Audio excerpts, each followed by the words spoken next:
In the towering silhouettes of medieval castles, those bastions of military might, noble pride, and architectural marvel, you would not expect the greatest danger to be found in the bathroom. But you'd be wrong. The garderobe, the humble medieval toilet, stood as one of the most overlooked but most essential features of life behind stone walls. And yet, despite its critical role, it was a thing of dread, disgust, and quite often disease. You see, castles were designed with defense in mind, not comfort. When the walls went up in the 11th and 12th centuries across England and Europe, hygiene was an afterthought. Yet people still needed to relieve themselves. And so, high up in the cold outer walls of keeps and chambers, narrow vertical shafts were carved out of the stone. These led down to the open air, often emptying directly into a moat or a pit far below. The result?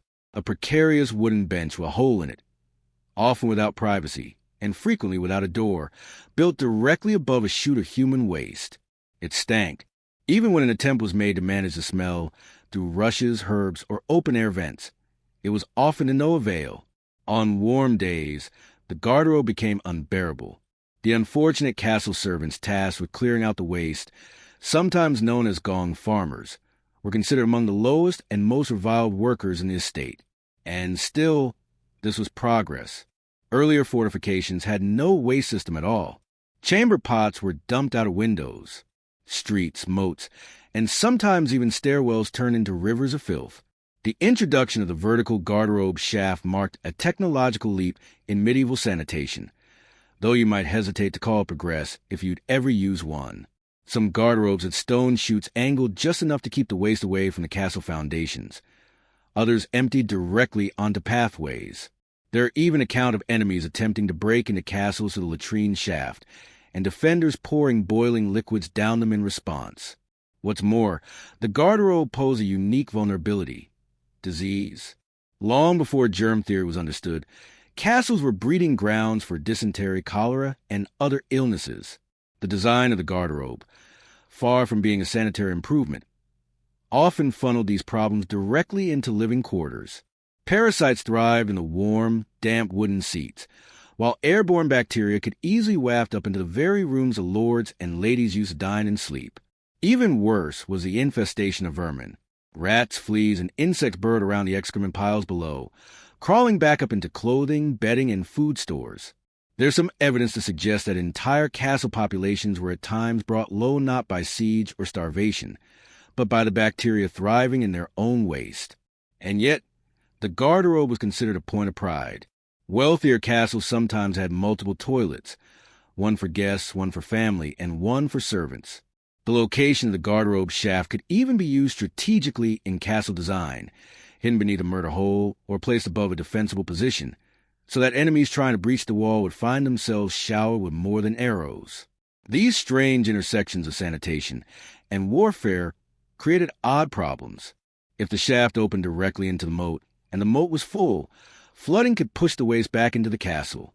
During siege, when water sources were blocked or poisoned, defenders had to choose between starving, dehydrating, or using their own waste-contaminated moat. Some thought that placing garderobes near kitchens would be efficient. It wasn't. As you can imagine, the results were catastrophic. A single poorly placed shaft could ruin entire food supplies and cause outbreaks of food poisoning. Even bread kept in storage could become contaminated with spores if stored near or above a garderobe chute. And what about privacy? Forget it. Most garderobes were open to the elements. Doors were a luxury, not a standard. The chill of the wind, the smell of the shaft, and the ever-present threat of a rat crawling upward made the simple act of using the toilet one of constant anxiety. But perhaps the strangest part of the garderobe's history is how it gave rise to a forgotten ritual: the hanging of clothes above the shaft. People believed that the stench of the toilet would deter lice and fleas. Garments were hung in the garderobe, literally guarding the robe, to fumigate them. Whether this worked or not is questionable, but it remained a widespread practice for centuries. In some records, nobles even constructed garderobe towers, entire architectural features just for waste disposal, jutting out from their castles, built tall and narrow like chimney stacks. These were as much about social status as they were about utility. To have a private waste chute was a sign of wealth. To have one that didn't stink was a sign of power. But nothing in these stone fortresses was ever truly clean. The stones themselves absorbed smells. The wooden beams around the garderobes rotted with time, and the piles of waste at the bottom, often left to fester for weeks or even months, were both hazardous and horrific. And through it all, people lived, worked, fought, and ruled. The garderobe dilemma wasn't simply about toilet technology. It was a reflection of the broader medieval struggle. Survival in a world where every convenience came at a cost, where engineering met desperation, and where castles weren't just cold, they were unsanitary. We often imagine lords and ladies perched in candlelit halls, feasting beside roaring fires. But just outside that chamber, the reality seeped through the stone, a trickle of filth and stench that no amount of incense could hide. But what happened when the garderobe failed entirely? How did castles adapt or suffer when waste overwhelmed stone? When a castle failed, it rarely collapsed due to fire, siege engines, or betrayal alone. Sometimes it failed from within, and one of the most unglamorous, yet devastating causes of internal ruin was poor sanitation. In many castles, the humble garderobe, essential though it was, became the source of systemic rot. As castles aged, their rudimentary plumbing systems began to erode. Stone shafts cracked, wooden seats splintered, and waste storage pits filled faster than they were emptied. In many places, the surrounding earth became so saturated with waste that groundwater turned toxic. Drinking wells were poisoned. Fields near the castle became unusable, and those living within the walls began to suffer from diseases no sword could stop. You might imagine the castle moat as a clean, defensive ring of water. But during peacetime, many moats turned into open cesspools. Garderobe shafts emptied into them. So did kitchen refuse, livestock droppings, and rain runoff from rooftops where birds nested in droves. Add to this the occasional dead body or animal carcass, and the moat quickly transformed from a defensive feature into a disease incubator. The water, once meant to prevent entry, began to prevent escape of smells, pests, and plagues. When castles like the Tower of London or Chateau de Coucy reached the height of their influence, their moats became infamous for their noxious sludge. There are reports of attempts to dredge these moats, often requiring hundreds of laborers, but even then, the waste was merely relocated, never neutralized. If the waste built up too much, it didn't just pose a health hazard. It became a tactical liability.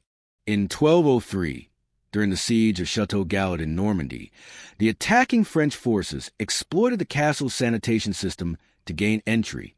A small team climbed up through the waste chute, bypassing the outer defenses entirely. The narrow, unguarded shaft, meant only to carry waste, became a hidden weakness. This incident would echo in later military sieges, as attackers began to study sanitation architecture as a means of infiltration. For every mighty drawbridge or iron portcullis, there was an overlooked garderobe hole, often guarded only by smell and superstition. Castle architects began to adapt, relocating chutes higher up walls or adding internal turns to prevent upward climbing. Some went so far as to disguise the shaft openings or encase them in grates. Primitive but effective deterrents.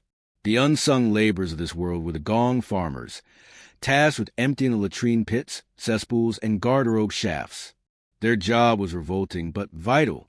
These workers operated primarily at night, navigating tight, dangerous spaces with long-handled buckets, scraping solid waste into carts or barrels. In cities like London, where cesspits were common under homes and taverns, gong farmers often had to be lowered into the pits themselves. In castle environments, they faced additional challenges: narrow spiral staircases, steep walls, and miles of underground tunnels. Their work was lonely, dangerous, and poorly paid. But without them, entire castles could become unlivable in just weeks. Gong farmers had their own rules. They were required to live on the outskirts of town. They couldn't work during the day due to the smell. Their tools were kept separate from other laborers. And in some cases, they were forbidden from mingling with the castle staff or their families. Even their language was distinct. The term gong comes from the Old English word gang, meaning to go. But these men were often called night men, dung scavengers, or more crudely, turd miners. What's remarkable is the level of documentation around their work. Municipal records in medieval England recorded fines for spilled waste, payment schedules for gonging services, and even storage zones for waste piles. One such site was Laystall Hill, outside York, where the waste of an entire castle and town was stored before being moved by ox cart to fields for fertilizer use. The smell was so potent that children were forbidden to play nearby. And yet, the work continued year after year. It's a quiet testament to human endurance that amid feudal warfare, political intrigue, and stone-hewn warfare, there were men scraping human waste from beneath the world's noblest castles. Some castles tried to innovate. The Normans, after conquering England, brought a new design. The masonry chute garderobe, built into the thickness of the wall, often shared between two adjacent rooms. Later innovations included the garderobe tower, with waste falling into flowing water channels. The idea was to carry the waste away from the walls and into a stream, if one was available. However, this posed problems too. Contaminated water sources often led to mass illness. One notable example occurred at Rochester Castle, where the well became so befouled with runoff that the castle was temporarily evacuated in 1286 due to a dysentery outbreak. The Teutonic Order in Eastern Europe took another route: dry garderobes. In colder climates, frozen waste to be collected and burned, though this came with the danger of igniting castle interiors, as most roofs were still thatched well into the 14th century. In southern Europe, cistern systems and rainwater channels offered marginal improvements, but nothing close to true sanitation existed until the 17th century. For hundreds of years, castle residents accepted the filth as normal. It was simply a part of life. You woke up, you prayed, you ate, and you braved the bitter cold, damp seat of the garderobe, hoping, perhaps, that no rat curled up there during the night. Just as with nearly every aspect of medieval life, the design and location of your toilet reflected your social class. Lords had private garderobes, built into bedroom chambers or secluded turrets.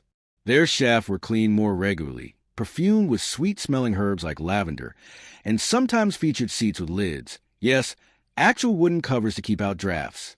Servants, however, had communal pits. In many large castles, the servant garderobe was shared between dozens of people and emptied only occasionally. Privacy was non-existent.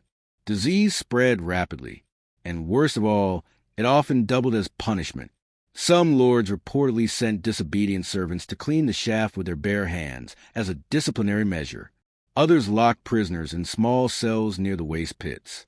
These oubliettes, forgotten places, were not only dark and damp, but filled with the noxious fumes of human refuse. Few survived long in these cells. Even monks and clergy, often granted their own garderobe towers, faced spiritual dilemmas. Was it sinful to relieve oneself during prayers? Should one bless the waste pit? Should latrine work be part of spiritual purification? Records from monasteries like Cluny and Westminster reveal heated debates on whether God's presence extended to the outhouse. They eventually concluded that cleanliness, even of the body, was next to godliness, though one suspects that spiritual clarity was hard to achieve when you were ankle-deep in dung. But even with all this waste, the people remained. They built thicker walls, taller towers, and longer chutes. They hired more gong farmers. They invented myths about disease and punishment, and still the stench lingered in the stones, defying every attempt to wash it away. So why, in a world of such decay, did people keep building castles? What made nobility endure the cold, the rats, and the filth for centuries? If castles were engines of domination, then garderobes were their most humbling gears. No matter how high your birth or polished your sword, every man and woman had to sit, squat, or perch upon the same cold stone ledge as the rest. The garderobe didn't discriminate, and yet castles flourished. Despite all the filth, all the outbreaks, and all the vermin, stone fortresses multiplied across Europe. From the highlands of Scotland to the burning plains of Castile, noble families continued to build them. Why? Because the garderobe dilemma was not a failure of architecture. It was a reflection of what people were willing to endure in order to maintain power. For lords and ladies, discomfort was the price of control. To hold a castle meant control over surrounding land, the peasants, the trade routes, the grain stores, and the local law, castles were not homes in the modern sense. They were machines of authority, projection, and governance. You didn't live there for comfort. You lived there because others feared the walls you commanded. When the drawbridge rose, so did your sovereignty. And so, the aristocracy accepted the damp, the cold, and the stench, not because they were ignorant, but because there was no alternative. Every other form of dwelling was more vulnerable. Manor houses could be burned, forest camps could be ambushed, but a stone castle? That could outlast a siege. That could deter invasion. That could crush rebellion with the sound of its portcullis dropping. Thus, the garderobe became the silent tax of lordship. You paid for your power not just with coin, but with the daily indignity of balancing on a splintered seat above a shaft full of festering danger. You learned to live with it. Some even used it strategically. By the 14th century, garderobe design was an architectural specialty. Some castle architects, known as master masons, were judged not only by their curtain walls or gatehouses, but by the discretion and efficiency of their latrines. A well-designed garderobe tower could prevent freezing in winter by positioning against a south-facing wall, avoid contamination by directing the shaft far from the kitchen, reduce smell by separating waste from living quarters with winding passages. More ambitious designs incorporated double-seated garderobes, so two people could use them at once, sometimes for socializing, sometimes for monitoring servants. Some garderobes had small windows for light. Others were completely enclosed to retain warmth. Richer castles featured stone shelves beside the seat to hold cloth or herbs. In rare cases, archaeologists have even found carved armrests, suggesting some nobles viewed their daily business with a mix of dignity and discomfort. At Croc de Chevaliers, the great crusader fortress in modern-day Syria, garderobes were lined along the outer curtain walls in a long row, their chutes spilling down into hidden drains. The positioning was no accident. The waste would fall outside the wall, away from the keep, ensuring the center of power remained clean-ish. At Bodiam Castle in England, garderobes were installed in nearly every chamber. This wasn't a mark of luxury, but of fear. The fear of siege. The fear of being trapped without any way to relieve oneself for days, weeks, or months. Bodiam was thus a home, a more self-contained ecosystem, where excretion was as carefully planned as defense. As the Middle Ages waned and the Renaissance began to dawn, castle life slowly shifted. Gunpowder made high walls obsolete. Moats were no match for cannons. And kings began to build palaces, residences designed for courtly life rather than war. But the garderobe remained. Even in grand halls like Versailles, early sanitation was a disaster. Chamber pots were emptied out windows. Corridors reeked. Gardeners complained of nobles relieving themselves in hedges. The transition from medieval filth to modern hygiene was slow, halting, and incomplete. It wasn't until the 18th and 19th centuries, with the invention of modern sewage systems and flush toilets, that people began to understand how dangerous their waste truly was. Before that, disease was often blamed on miasmas, spirits, or divine punishment, not the unclean water you drank from a moat filled with last month's waste. Thus, medieval castles weren't uniquely unsanitary. They were early chapters in a global story of poor public health, and in those chapters, the garderobe played a starring role. Despite everything, people lived. Children were born, marriages were celebrated, and meals were shared, all in places where the very walls could be soaked with centuries of waste. It's a testament to human adaptability that castle inhabitants developed routines, rituals, and even superstitions to survive such conditions. Clothes were hung in garderobes to chase away fleas. Sweet herbs were burned to mask the stench. Food was salted and smoked to outlast contamination. Walls were whitewashed to purify spaces spiritually, if not physically. In time, even the language changed. Garderobe faded from use, replaced by privy, necessary, and eventually toilet, derived from the French toilette, a term originally referring to a small cloth used in grooming. The very act of concealment, of hiding waste, masking odor, and forgetting what lay beneath, became central to civilization. Castles did not abandon their waste. They learned to hide it better. Today, when tourists visit the ruins of medieval castles, they often laugh at the garderobes. Children peer down the shafts. Guides make jokes about medieval plumbing. But those stone chutes and narrow holes tell a story as vital as any knight's tale or royal wedding. They remind us that civilization is not only about courage, but coping. To build something lasting, whether it's a castle or a kingdom, you must first solve the quiet problems. Where will people sleep? How will they eat? And yes, where will they go to the bathroom? Without answers to these, even the greatest walls will fall.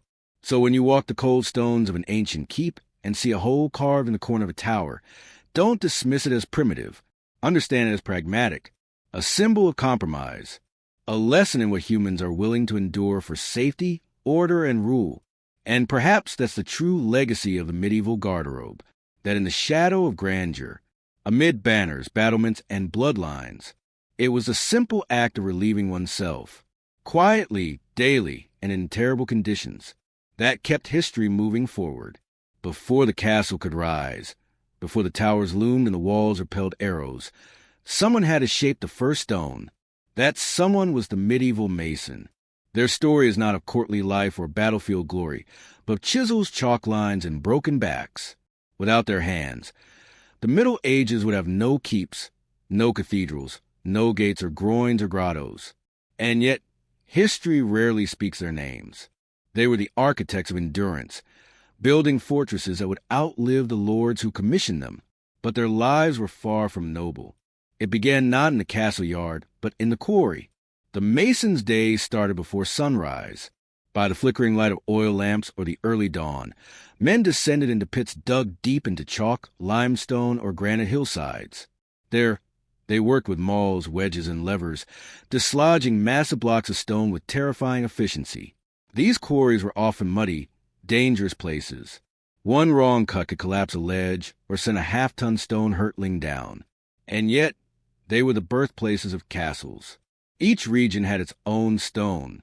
In Caen, Normandy, the creamy white limestone made it as far as Westminster Abbey. In Wales, slate and gritstone hardened into dark, rain-resistant walls.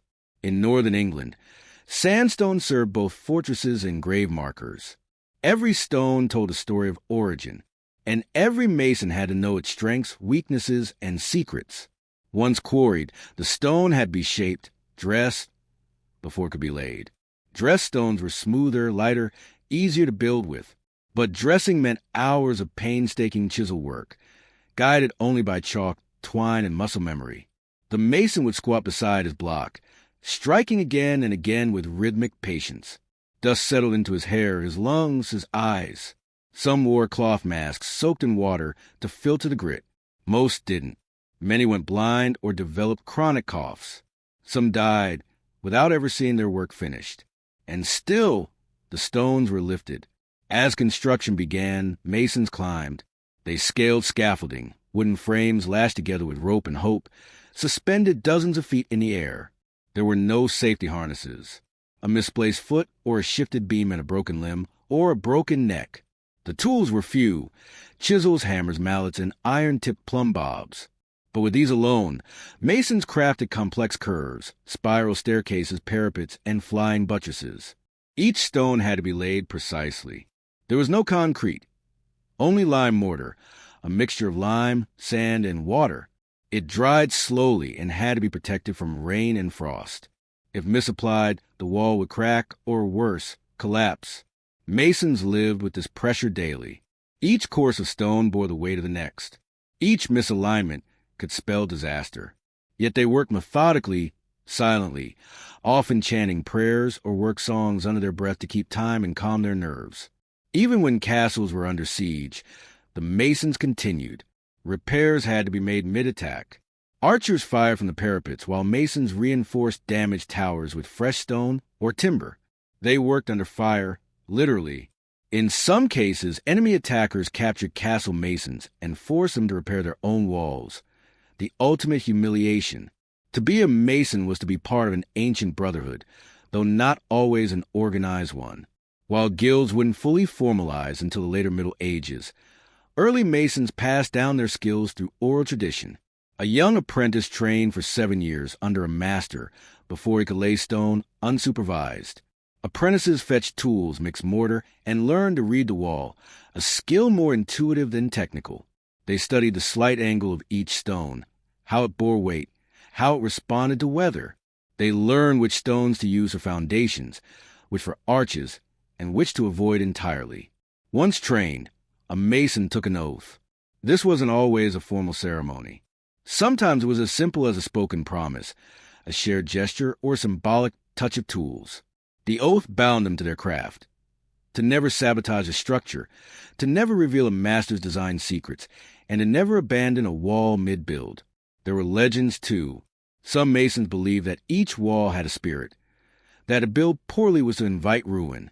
Others whispered that certain master masons were buried within the walls themselves, entombed as guardians or sacrifices.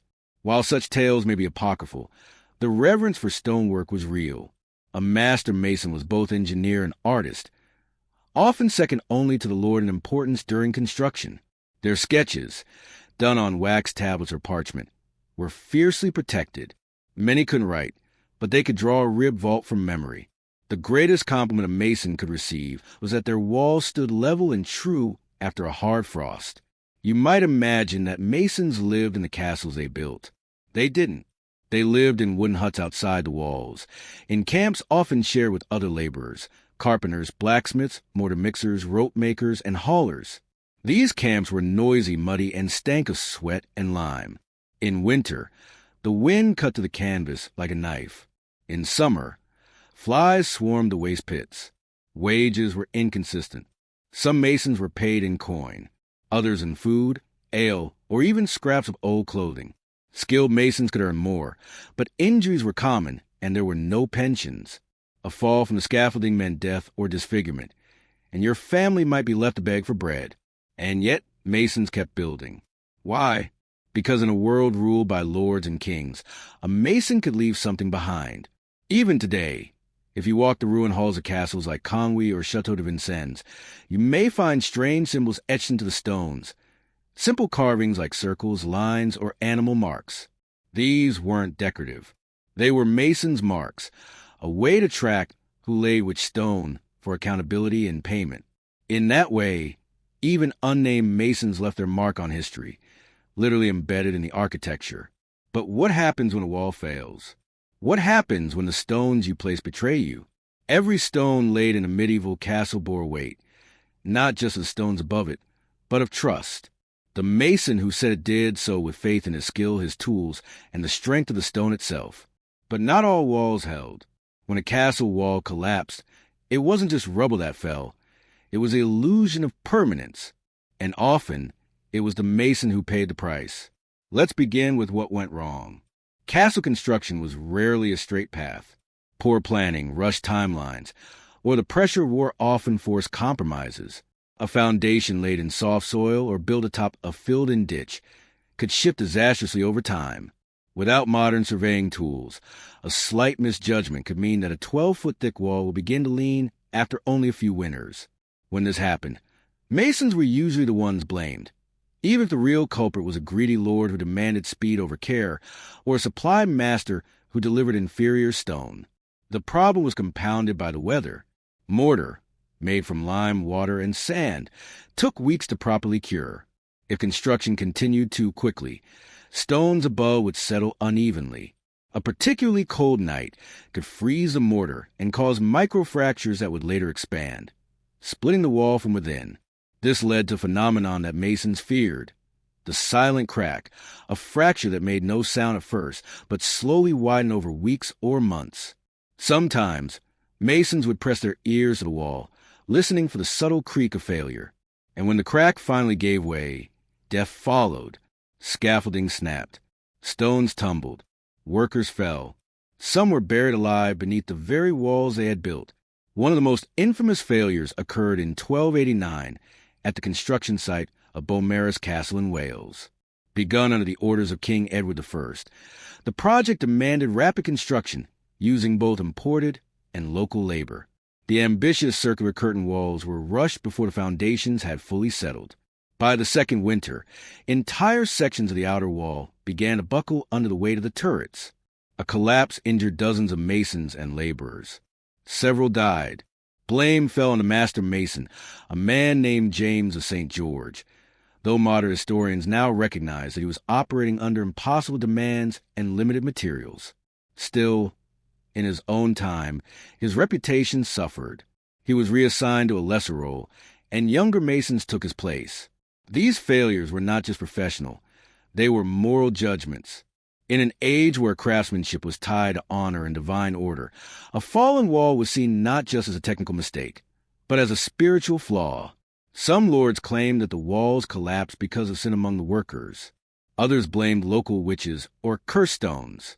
To combat this, some masons began carving protective symbols, crosses, stars, or even tiny animal figures, into stones at weak points. These were meant to ward off spiritual failure, even if the structural one was inevitable. Not all wall collapses were accidental. During times of siege, masons and engineers became the front line of resistance. While knights manned the towers, masons scrambled up ladders with fresh stones and mortar, patching breaches, shoring up broken walls, and reinforcing gates. But the enemy had masons, too. Siege engineers on the outside knew where to target. They used battering rams to pound specific wall seams. They undermined foundations by digging tunnels, propping them with wooden beams, then setting fires, collapsing the tunnel and the wall above it. The defending masons often recognized this too late. At the siege of Rochester Castle in 1215, rebel barons held the keep against King John. The royal forces mined beneath the south tower and packed the tunnel with pig fat, setting it ablaze. The explosion caused a massive section of wall to collapse. The masons inside were forced to reinforce the fallen wall overnight with timber, a desperate, doomed measure. By the next day, the enemy breached the defenses. This blending of war and construction made masons dual agents of survival and surrender. Sometimes masons defected. In border regions like the Welsh Marches or Crusader states, masons were hired mercenaries. If one side offered more coin, a mason might reveal structural weaknesses, unfinished vaults, or fresh mortar, soft spots ideal for attack. Lords who feared betrayal would occasionally blind defecting masons, or brand their hands, ensuring they could never build again. Trust was fragile. Walls were, too. The mason's oath extended not only to one another, but to their students. A master mason who failed to train his apprentice properly risked his own reputation, and sometimes his life. There are records of masons' courts, informal tribunals held to investigate a collapse. If it was found that an apprentice had been allowed to lay stone unsupervised, and a collapse followed, the master was held responsible. This led to a culture of caution. Young masons spent years doing only small-scale work, shaping cornerstones, laying paving, patching cracks. Only after demonstrating absolute consistency could they move on to towers, arches, and vaults. But even then, accidents happened. A young mason at Corfe Castle in Dorset is said to have improperly aligned an arch stone in the Great Hall's window frame. Months later, the arch collapsed during a banquet. No one was hurt, but the master mason was fired and the apprentice banished. This was not uncommon. Failure was a stain that lasted a lifetime, unless you built something grand enough to be remembered. And so, masons adapted. They studied Roman ruins, marveling at the durability of ancient concrete. They experimented with buttresses, barrel vaults, and flying arches, dispersing weight more cleverly. Some began building inner skins, double walls with rubble cores, to absorb shock. They recorded what they learned, not always in books, but in patterns, etched into walls or shared via coded speech. These patterns formed the early seeds of Freemasonry, a later philosophical movement rooted in the Masons' ancient commitment to craft, secrecy, and resilience. But in these early days, before the lore, before the rituals, the Masons' legacy was simple. That was all, and that was everything. But what happened when the Mason grew too old to climb the scaffold? When the hands that shaped stone could no longer lift the chisel? The Mason's hammer is not heard in the history books. No heralds announced their passing. No songs were sung in their name. And yet, every surviving medieval castle is a monument to their endurance, a eulogy in stone for the hands that built them, one block at a time. But what became of those hands? When the body gave out, when age bent the spine and dulled the eye, the Mason faced a quiet death, not always of the body, but purpose. Masonry was a young man's trade. It demanded agility, precision, and above all, strength. Hauling 60-pound stones up ladders, carving keystones in sub-zero temperatures, working mortar before it froze. It was a life of muscle memory and calculated risk. But even the most seasoned mason could not escape time. Arthritis was a sentence. A damaged knee from a fall meant the end of climbing. A cough from decades of stone, dust grew into a rattle that never left.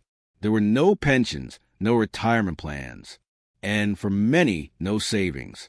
When a mason could no longer work, he had three choices. Train apprentices, if a lord or guild allowed it. Take lesser work, such as hauling or repair. Fade into poverty, sustained by family, charity, or none at all. Those lucky enough to belong to a mason's lodge or craft brotherhood might find support. Some larger towns had mutual aid systems, where master masons pooled funds to care for aged or injured members. But these were rare.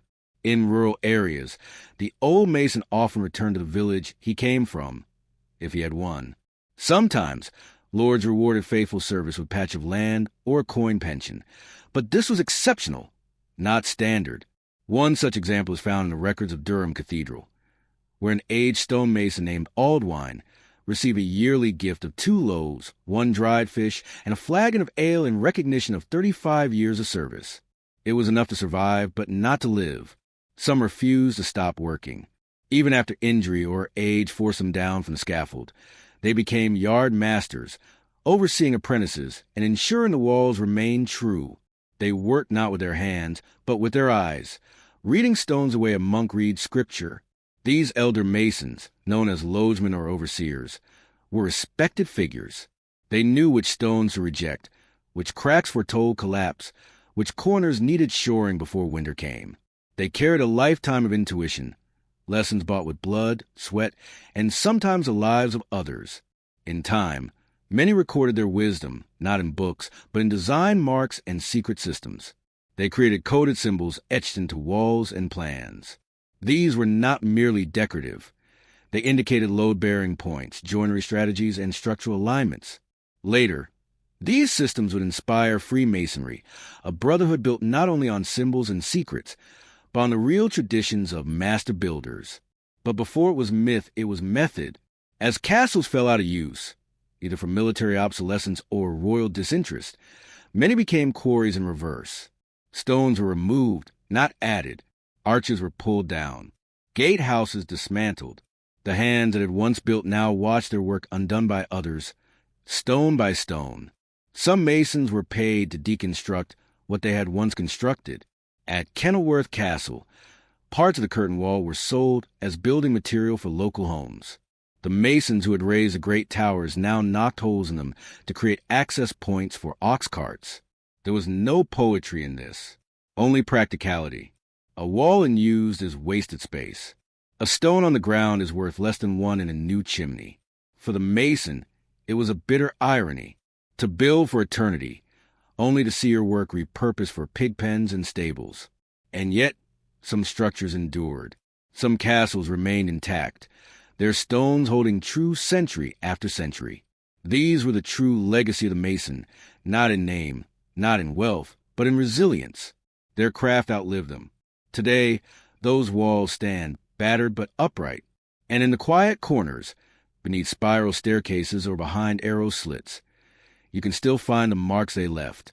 A circle with a cross, a triangle nested in a square, a simple X, not decorations, signatures, proof that someone was there, someone who climbed the scaffold, who struck the chisel, who set the stone.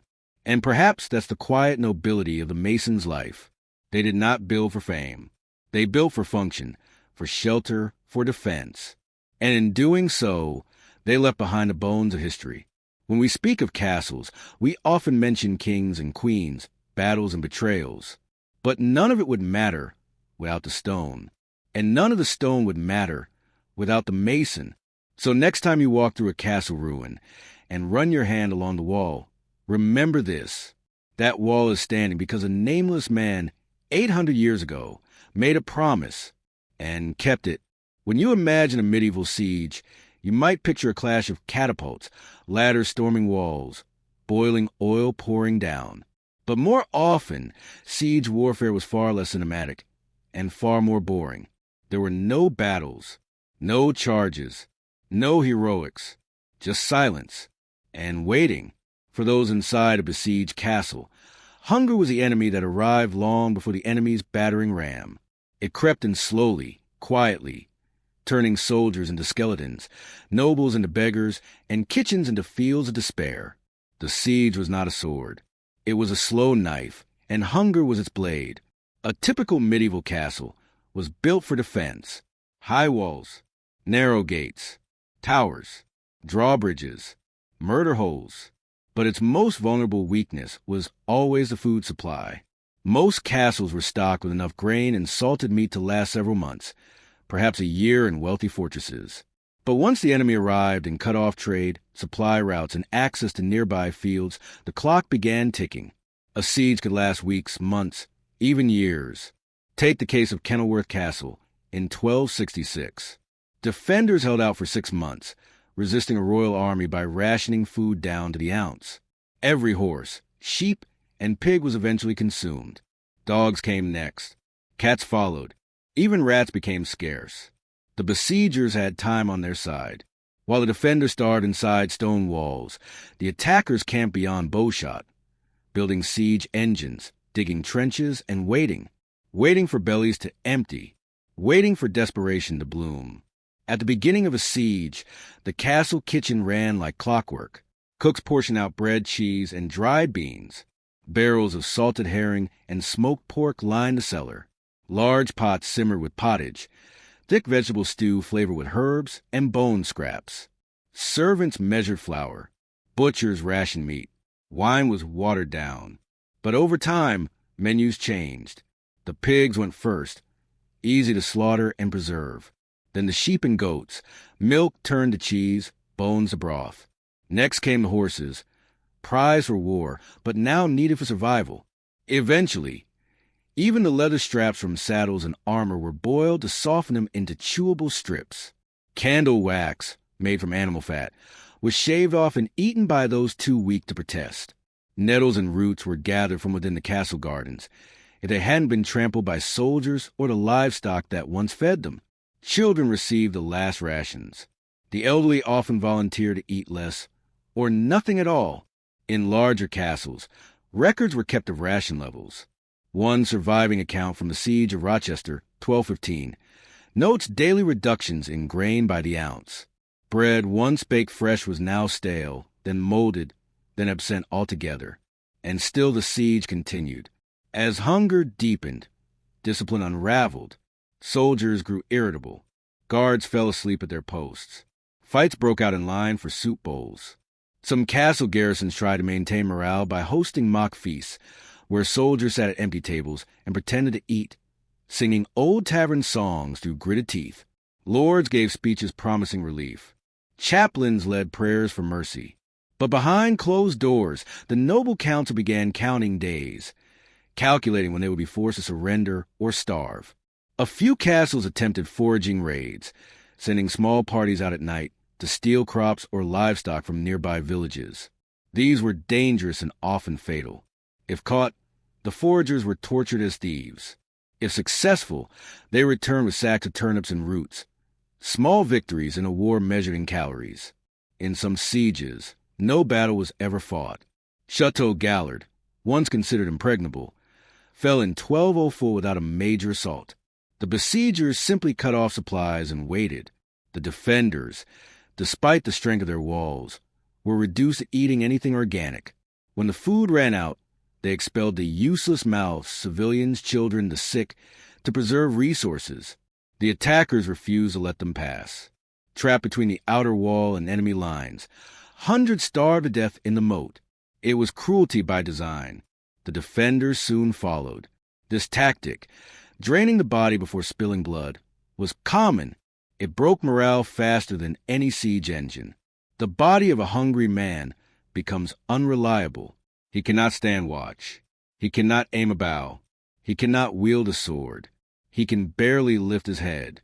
Sieges became psychological as well as physical warfare.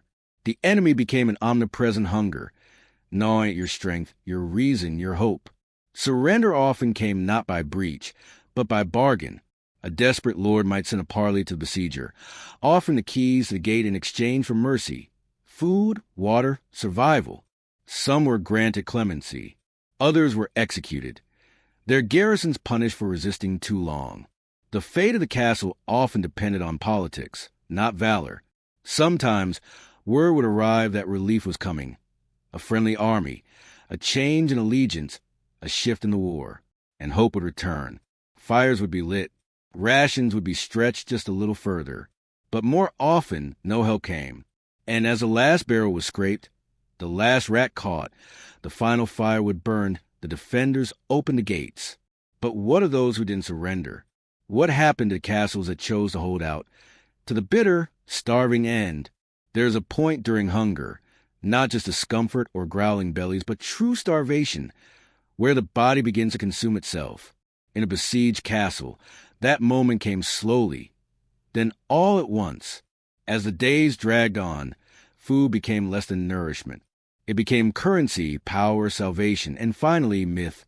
Soldiers whispered about hidden stores in sealed chambers. Servants lied about finding crumbs.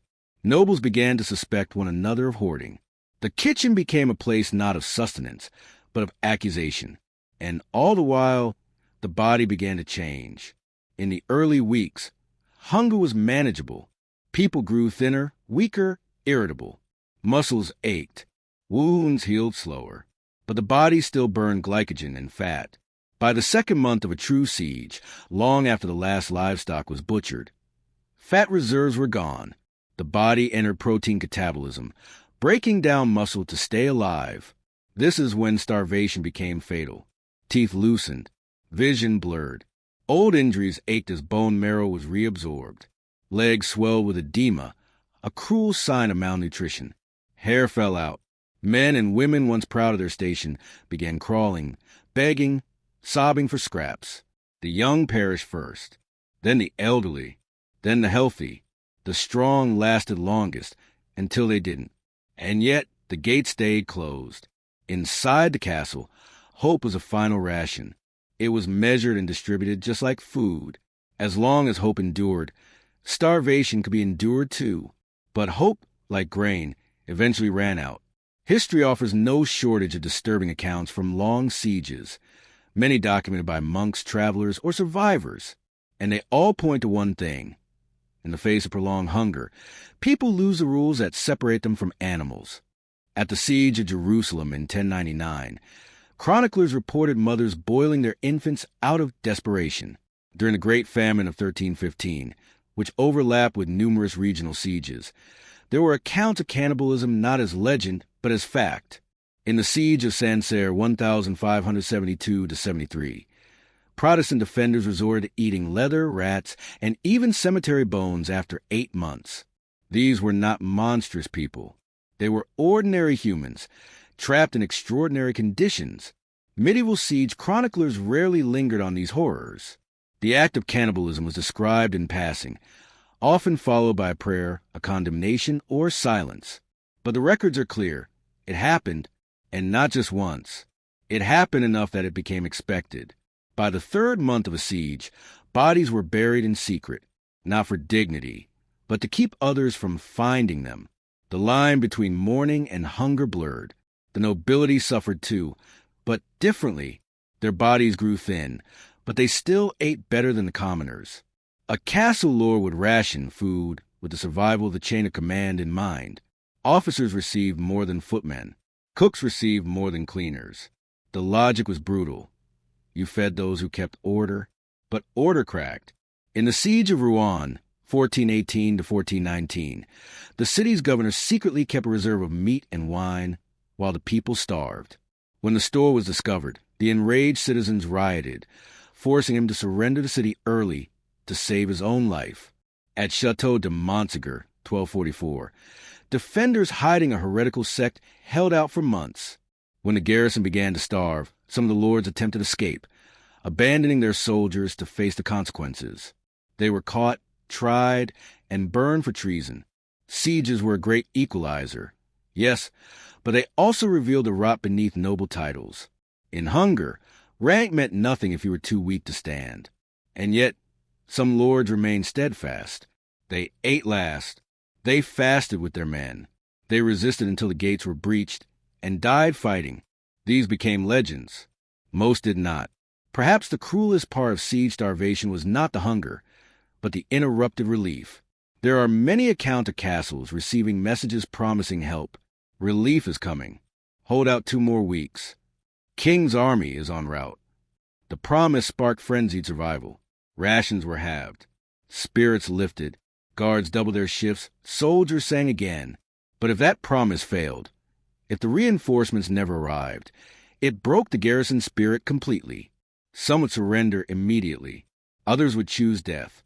At Masada, the Jewish defenders under Roman siege chose mass suicide rather than starvation or slavery. The fortress was never taken in battle, only found littered with corpses. In castles across Europe, similar patterns unfolded. Defenders made desperate final sorties. Doomed charges meant more for honor than victory. Better to die with a blade than a begging bowl. But many simply opened the gates. Starving, broken, barefoot, they limped out past their walls, sword sheathed, eyes sunken, stomachs empty, and the siege ended not with thunder, but with silence. But what of the survivors? How did those who lived through starvation return to a world that had left them to rot? When the siege finally ended, when the enemy pulled down their tents, when the watchfires dimmed and the battering rams lay broken, it did not feel like a victory. It felt like emptiness. For those inside the castle, survival had come at a cost no one had prepared for. The siege had lifted, but the hunger remained, in the belly, in the mind, and in the very stones of the fortress. And the worst was yet to come. There were many ways a siege could end. Negotiation, where the lord offered the castle keys in return for clemency. Starvation, where the defenders had no more strength to resist. Breach, where the walls were broken and surrender forced. In some cases, defenders were spared. In others, they were executed as an example to the next garrison. The victors often imposed harsh penalties. The stripping of land, the looting of stores, and the forced removal of the entire population. At Carlavarock Castle, after a long siege in 1300, King Edward I ordered the defenders to be spared, but also banished never to return. Castles were frequently emptied after a siege. The survivors, sick, weak, ragged, were cast out. They wandered into the countryside in search of villages that might take them in, but famine often followed siege. Fields had been burned. Trade had halted. Disease traveled with the refugees. There was no welcome, only suspicion, and more hunger. Inside the castle, the new occupants, victorious lords or occupying forces, faced a grim task. Clear in the aftermath, the stench of starvation lingered in the halls. The great hall, once a site of feasts, was often a makeshift infirmary, or worse, a morgue. The kitchens reeked of spoiled grain and burnt leather. Rats, fat from weeks of unchecked breeding, scurried through storerooms. The dead were buried in mass graves behind the curtain walls. Quietly, often without ceremony, if disease had taken hold, quicklime was poured over the bodies to prevent plague. And in the mortar joints and cellar corners, carvings and markings were sometimes found. Desperate prayers, tally marks, names of the fallen. They were not meant to be seen by future lords, only by God. Some victors ordered these scratched words to be chiseled away, to erase the memory of resistance. But many were left intact, forgotten, waiting for someone, centuries later, to read them again. For those who lived through a siege, survival came with permanent changes. Children born during the siege often bore lifelong health problems, brittle bones, poor eyesight, weak hearts. These were the siege children, recognized by villagers for their frailty and silence. Adults, especially those who had endured the worst phases of starvation, often suffered mental torment, though there was no name for it. Chroniclers describe symptoms of what we might now call post-traumatic stress: sleeplessness, hallucinations, sudden rage, paranoia, refusal to eat even after food was restored. One anonymous monk, writing about survivors of the siege of Toulouse, 1217 to 1218, noted, "Their mouths did not close. Their eyes did not blink. They were like ghosts walking through the world they no longer trusted." And yet, life went on. Some castles were rebuilt. Some lords reclaimed their seats. Food returned slowly by cart and oxen. Bread was baked again in the old ovens. New children played where soldiers had once drawn swords. But the scars of siege were not easily erased. Every castle that endured one bore signs of it. Charred beams, scorched during last-ditch defenses. Reinforced gates, built thicker and lower. Hidden chambers, designed for storing emergency food or fleeing in defeat. And always a record in some chronicle of the siege that nearly broke them. Siege warfare evolved over time. New strategies emerged.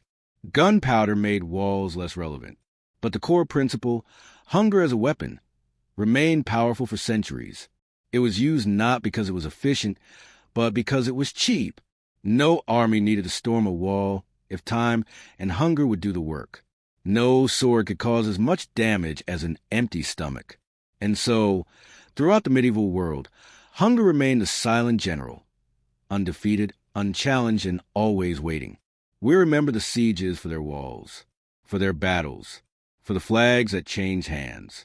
But beneath those histories, there's another story of boiled leather, of scraped bones, of a mother rationing a thimble of broth to her child, of a soldier standing on a gate, wondering if today would be the day they opened it, not to fight, but to surrender.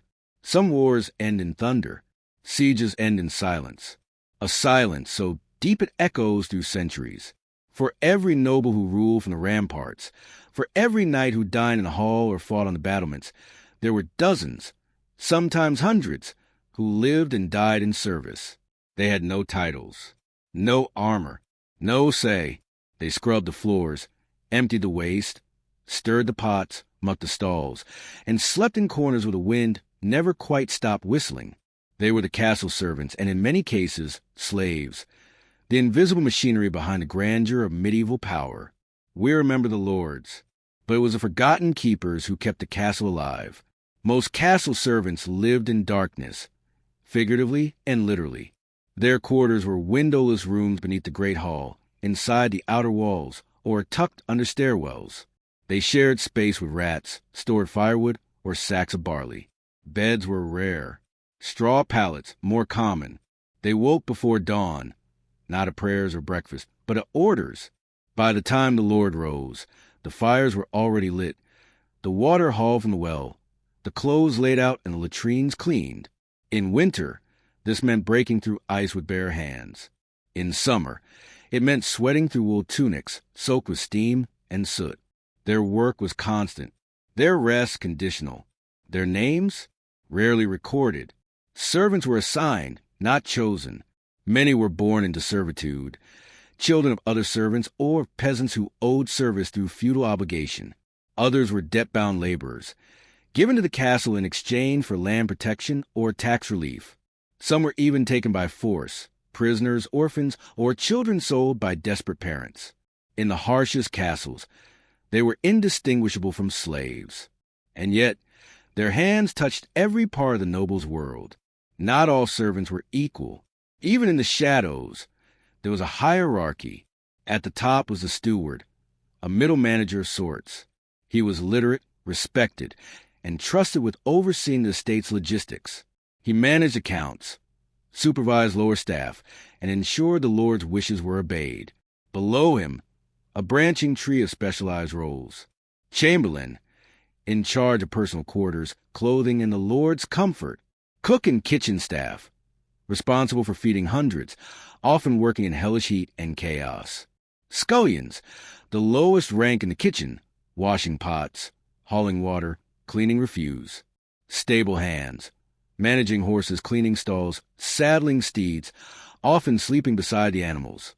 Latrine cleaners, gong farmers, reviled yet essential, working at night to remove waste from the garderobes. Laundry women, boiling, scrubbing, drying clothes and bedding, often outdoors in freezing conditions. Torchbearers and runners, Young boys tasked with lighting the way, delivering messages, and running errands, often barefoot. Each role came with its own dangers. A scullion could be burned by boiling pots. A stable boy trampled by horses. A laundry maid could freeze to death after a long day near the river. A gong farmer could fall into the very pit he was cleaning. And yet they endured, because they had to. The castle never slept, and neither did its servants. There were feasts to prepare, where the cooking alone could take days. Dozens of birds plucked, pigs roasted, pies filled, bread baked, all while fetching clean water from the well, often over 100 buckets a day. There were guests to tend, beds to change, baths to fill, especially for nobles who bathed only a few times a year and required preparation akin to a ceremony. There were fires to keep burning in every room, using thousands of logs through a single winter. Servants with frostbitten fingers were expected to haul, split, and feed the flames without complaint. There were clothes to mend, often embroidered for show, but needing endless repair after wear, pests, or fire damage. Needlework was not a luxury, it was a duty. And then there was cleaning. Cleaning straw off the floor where the animals had slept. Cleaning grease off the walls of the kitchen. Cleaning dried blood from the floors of the great hall after a hunt or execution. When the lord or lady passed by, servants bowed and stepped aside. When the lord was angry, they absorbed the blame. A cracked bowl, a cold room, a wrinkled tunic, a hair out of place. Punishments ranged from beatings to dismissal. In extreme cases, especially in militarized castles, some servants were imprisoned or branded. They were not guests in the castle. They were the infrastructure. Many servants formed deep bonding networks with each other, sleeping in shared quarters, working side by side, mourning together when one of them died, not from war, but from illness, exhaustion, or childbirth. The church offered some comfort. Servants were expected to attend chapel when possible, but even their prayers were interrupted by duty. Still, they clung to faith, some lighting candles before long days, others whispering prayers while scrubbing floors. Few had time to marry. Children were often born into service without ceremony or support. In some castles, generations of the same family worked as servants, their surnames known only to the steward's ledger. And then they were gone, buried in shallow graves outside the walls. No tombs, no carvings, no epitaphs, just a faint memory of someone who had once lit torches or peeled onions or carried firewood for a night, who would be remembered for centuries. But what happens when the castle falls and the noble dies? Do the servants find freedom, or just a new master? When a castle fell, whether by siege, betrayal, inheritance, or disuse, the fate of the noble family was often recorded in letters, chronicles, and tax records. But what happened to the servants? Their fate was rarely written down, but their lives didn't end when the gates were broken or the banners changed. Instead, they adapted because they had no choice. For the forgotten keepers of castle, survival meant service, no matter who sat in the lord's chair. In many cases, a conquered castle kept most of its staff. The reasoning was simple. No lord, no matter how victorious, wanted to haul his own water, cook his own meat, or clean his own floors. The servants, already trained and embedded in the daily routine of the estate, were more valuable than new hires. But their status changed instantly. Servants loyal to the previous lord were demoted, punished, or watched closely. Some were whipped for suspected sabotage. Others were forced to swear oaths of loyalty to the new regime. The cook, who had once served the old master's feast, now prepared food for his killer. There was no protest, only adaptation. It was not uncommon for an entire household staff to switch allegiances overnight, continuing the same duties under different authority. In that sense, castles were not symbols of loyalty. They were engines of labor, maintained by those who couldn't afford opinions.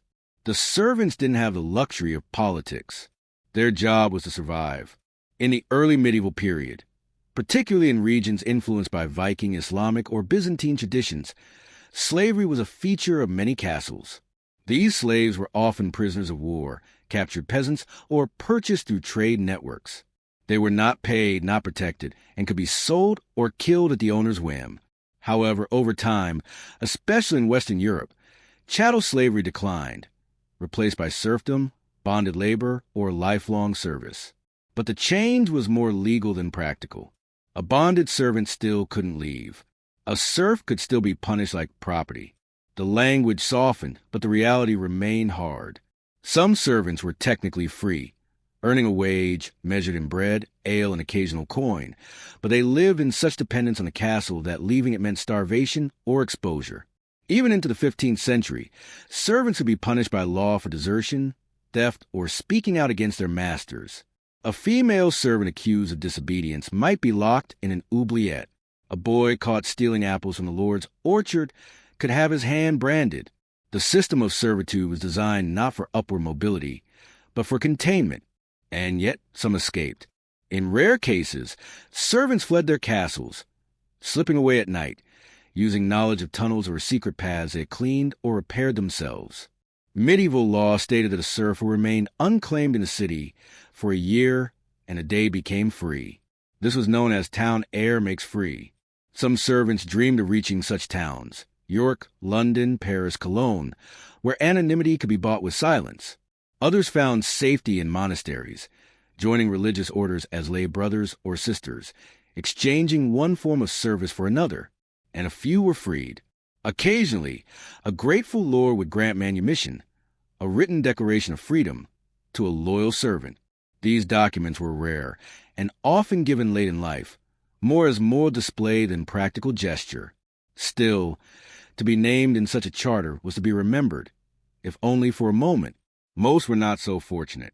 Even after years of loyalty, servants could be dismissed without cause. A new heir, an angry steward, or an accusation, often unprovable, was enough to erase a life of work. And once removed from the castle, the former servant became invisible. No family, no home, no savings.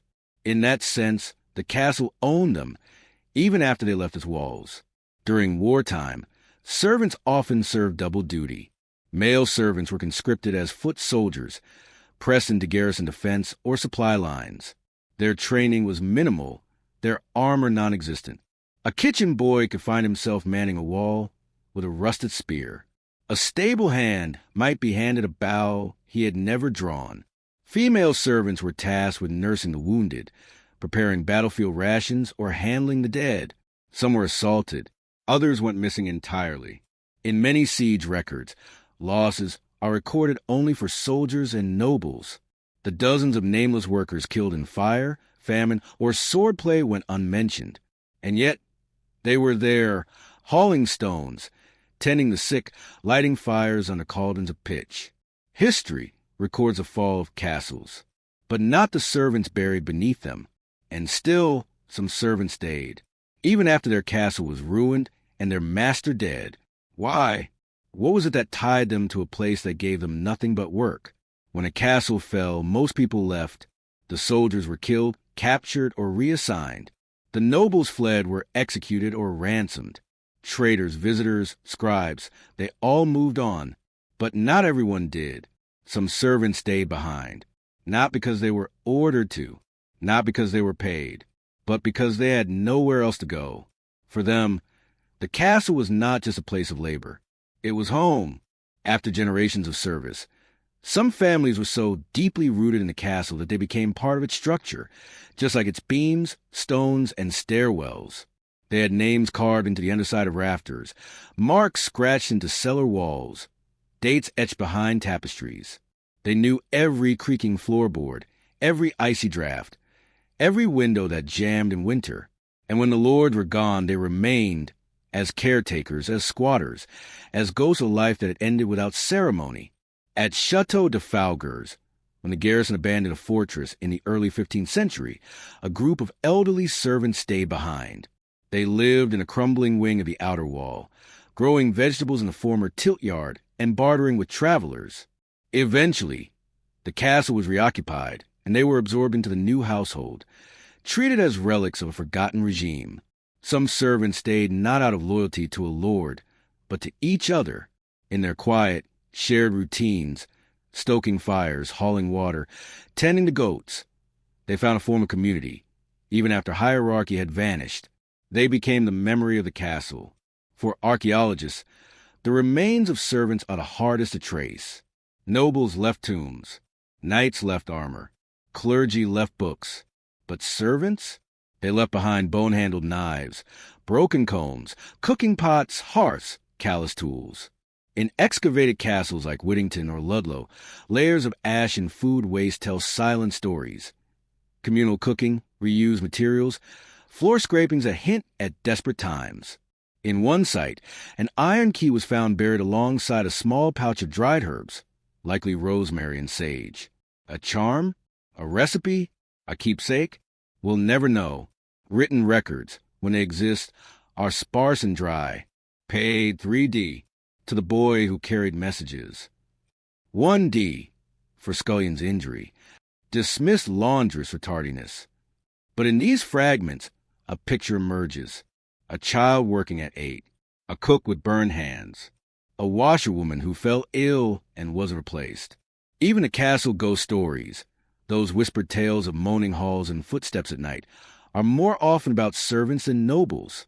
It's not Lady Eleanor in her gown. It's the stable boy trampled by a frightened horse. It's the maid who slipped on the stairs during the feast. It's the scullion who drowned in the well while drawing water. Because it was their castle, too. They just weren't allowed to say so. When castles finally fell into ruin, centuries later, the bones of servants were sometimes found buried beneath kitchens, beside hearths, or near outer walls. No headstones, no names, just signs of labor, worn joints, heel fractures, calluses etched into bone. And yet, their work remains. Every wall still standing was once scrubbed by a servant. Every stone floor still intact was once swept by hand. Every arrow slit once polished. Every torch once lit. Their hands touched everything, but left no signatures. Except one, endurance. They endured poverty, abuse, anonymity. They endured seasons, sieges, regime changes. They endured being forgotten. But without them, the castle wouldn't have stood. Not for a day, not for a decade, not for the centuries it takes to become a ruin. So perhaps they didn't need a name in stone. They became the stone. Next time you walk through a crumbling corridor or a soot-stained kitchen in an old fortress, know this. A servant once stood there. A scullion once stirred a pot. A stable boy once whispered to a frightened horse. A washerwoman once wrung out a tunic by candlelight. And they are still there in the quiet echoes of the walls. The castellan was not a knight. He did not lead charges across muddy fields. He did not sit beside kings at court. And yet, no castle functioned without him. He was the bureaucrat in the tower, the paper pusher with a sword, the one who made sure the bread was baked, the taxes were counted, the guard were paid, and the gates were locked before nightfall. You've heard of kings, lords, and knights. But the castellan, the quiet master of logistics, was the one who actually ran the castle. And his life, far from glorious, was ruled by parchment, paranoia, and pressure. In simplest terms, the castellan was the castle's manager, appointed by the noble owner. Often a lord too busy with courtly life or war, the castellan was charged with maintaining the entire estate in the noble's absence. In smaller castles, the lord himself might act as castellan, but in larger fortresses, the job was too demanding to be handled by anyone who didn't live and breathe the details of administration. He wasn't a servant, but he wasn't quite nobility either. His power was vast, but conditional. A bad harvest, a theft from the granary, a garrison mutiny. Any of these could result in his immediate dismissal, imprisonment, or worse. And yet, everything depended on his oversight. A castellan had to be literate, at a time when most people weren't. Numerate, to manage ledgers, taxes, wages, and stock. Diplomatic, able to resolve disputes without swordplay. Resilient, managing shortages, sieges, and the daily incompetence of others. He was a middleman of power, translating a lord's orders into action, and the chaos of a castle into something resembling order. The castellan's greatest weapon wasn't a sword. It was the account book. Every week, he would inspect the stores, barrels of flour, salted meat, ale, wax, and grain. He'd take inventory of armor, arrows, horseshoes, and nails. He kept track of which walls needed repair, which gates groaned too loudly, and which guards hadn't shown up for duty. He maintained rotas, duty schedules for gatewatch patrols and stable rotations. He reviewed purchases. When to order new bolts of cloth for uniforms, how many pounds of tallow were needed for candles, how much salt was required for winter preservation. He reviewed rent rolls, lists of local tenants who owed the castle grain, livestock, or manual labor in lieu of taxes. And most importantly, he oversaw the castle's budget. Every coin had to be justified, every payment signed, sealed, and recorded. Lords were notoriously sensitive about mismanagement, especially when they were away. Even a single missing shilling could lead accusations of theft, audits, or royal investigation. The castellan's desk, if he had one, was buried in scrolls, receipts, wax seals, and reed pens. Ink stains marked his fingers more often than blood. His eyes were sharp, not for spotting enemies, but for catching discrepancies in the tally. A typical day for a castellan began before dawn. He rose in the dark, reviewed notes from the night watch, and inspected the guards. He walked the battlements, checking for loose stones or signs of sabotage. He met with the steward, kitchen master, blacksmith, and captain of the guard, each with a fresh set of complaints or requests. Then came the paperwork, petitions from townsfolk, disputes among staff, complaints about broken tools, missing livestock, or unfair rations. He reviewed prisoners in the dungeons. He authorized purchases. He managed correspondence, sealing letters with the castle's insignia. If the lord was expected to visit, the workload tripled. Bedding had to be prepared. Guards doubled. Provisions ordered. Tapestries hung. Every corridor swept. Every torch lit. And all of this had to be done without mistakes. Because the castellan lived in the shadow of punishment. One bad feast, one ill-defended gate, one rumor of misused funds, and the noble might arrive not with feast, but with replacements, or worse, a gallows. During times of siege, the castellan became a military commander, but with very little glory. He didn't fight on the walls, unless desperate. Instead, he coordinated, rationing food by population and rank, assigning garrison duty around the clock, managing panic morale and whispers of surrender, protecting stockpiles from looters inside the castle, dealing with injury, illness, and occasionally mutiny. It was a logistical nightmare, and the margin for error was razor thin. In the Siege of Harlech, 1461 to 1468, one of the longest in British history, the castellan of the castle, Daffod A.P. Ewan, managed to hold out for 7 years, not through heroic combat, but through disciplined rationing, strict enforcement, and clever diplomacy. He ran the castle like a machine, while the war outside raged on. And when the siege was finally broken, it was said that Harlech's ledgers were still balanced, a miracle in itself. But what happened when the lord returned? Was the castellan rewarded or replaced? The castellan lived in a strange state of power.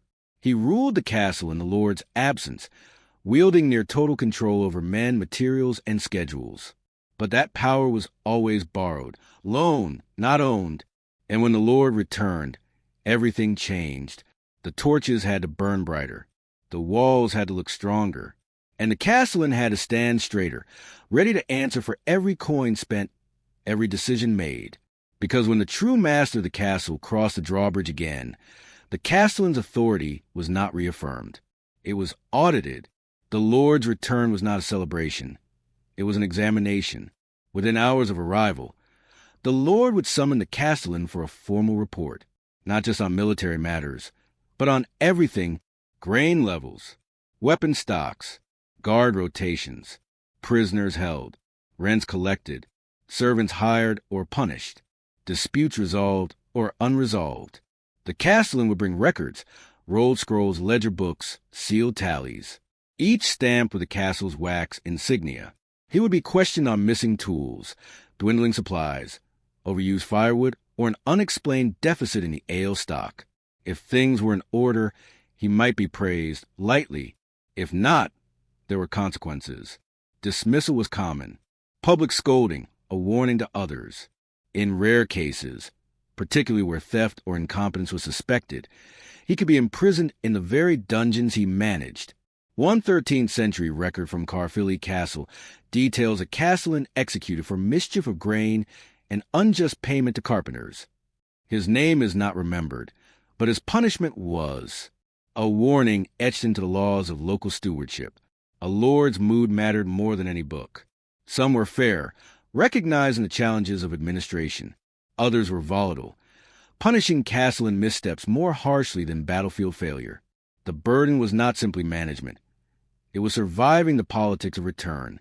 In larger kingdoms, Castellans often served two masters: the noble lord who owned the castle, and the monarch who watched them both. If the lord was a vassal to a king, as most were, the Castellan had to balance local loyalty with royal duty. He might be required to send reports to the crown, especially in times of suspected rebellion or border tension. Some monarchs sent inspectors, justiciars, or surveyors to audit castles independently. These agents of the crown were feared. Their visits were unannounced, their questions invasive. Their scrolls carried the weight of royal authority. A Castellan caught between a demanding lord and a suspicious king had to walk a razor's edge. One false move, and he'd be accused of treasonous neglect or disloyal competence. That is to say, doing your job too well might be as dangerous as failing at it. When the lord died or passed the estate to his heir, the Castellan had to transition power. This meant handing over accounts, updating guard oaths, reallocating chamber space, overseeing the arrival of a new household, often enduring scrutiny from younger stewards sent by the heir. Many Castellans were replaced at this point, swept out as part of a generational cleanup. Others stayed on as advisors, too valuable to discard but too old to command. Some had the foresight to retire gracefully, requesting land in lieu of coin, or seeking a position at a monastery or manor house. These were the lucky ones. But many clung to their positions out of necessity. They had no estate of their own, no title, and no patronage beyond the stone walls they administered. And when the new master arrived and found fault in the books, there was little recourse. The Castellan could be punished, replaced, or quietly removed. His decades of service reduced to a single sentence in a lord's journal. Castellan replaced for inefficiency. Books left in disorder. That would be the end of his legacy. Despite the risk, the stress, and the lack of lasting recognition, Castellans remained at the heart of castle life. Without them, troops would go unpaid. Supplies would run out. Schedules would collapse. Justice would falter. The castle would become not a fortress, but a confused pile of stones. They were the invisible engine, pushing everything forward, keeping the cold, hard machinery of medieval authority humming, even when the rest of the world was at war. And though few are named in history, some records survive. Hubert de Burgh, Castellan of Dover Castle, held the fortress against Prince Louis of France in 1216, managing both defense and diplomacy. John Wogan, Castellan of Carnarvon, left behind books so meticulous that his successors followed them for years after his death. Anonymous Castellan of Carlisle, who coordinated the castle's response during repeated border raids in the 1290s, not with valor, but with ration charts and tax receipts. These men were not heroes in the traditional sense, but without them, castles would have fallen, not to siege, but to mismanagement. But what happened when peace came, when castles no longer served as fortresses? Did Castellans retire as relics or evolve into something else?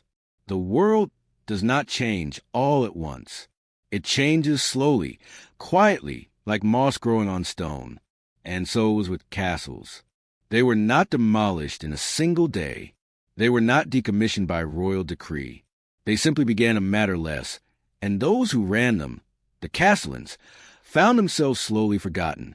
Once essential, they became echoes. Their ledgers collected dust.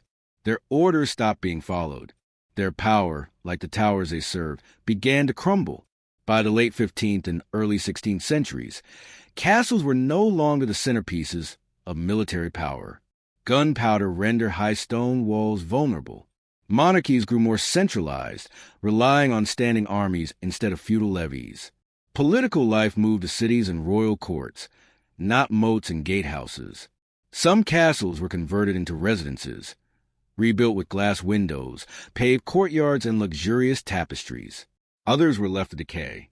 In both cases, the role of the castellan changed, from martial administrator to quiet caretaker. Instead of inspecting garrisons, He now oversaw plasterwork and chimney repair. Instead of auditing tax rolls, he now arranged banquets for guests. And instead of worrying about sieges, he worried about renting out farmland and keeping out local thieves. His once feared office, buried in scrolls, guarded by retainers, was now a dusty room where mice nested in ink pots and the fire hadn't been lit in weeks. The castle stood, but its purpose had shifted, and the castellan had to shift with it or be left behind. Some castellans remained, aging with their castles.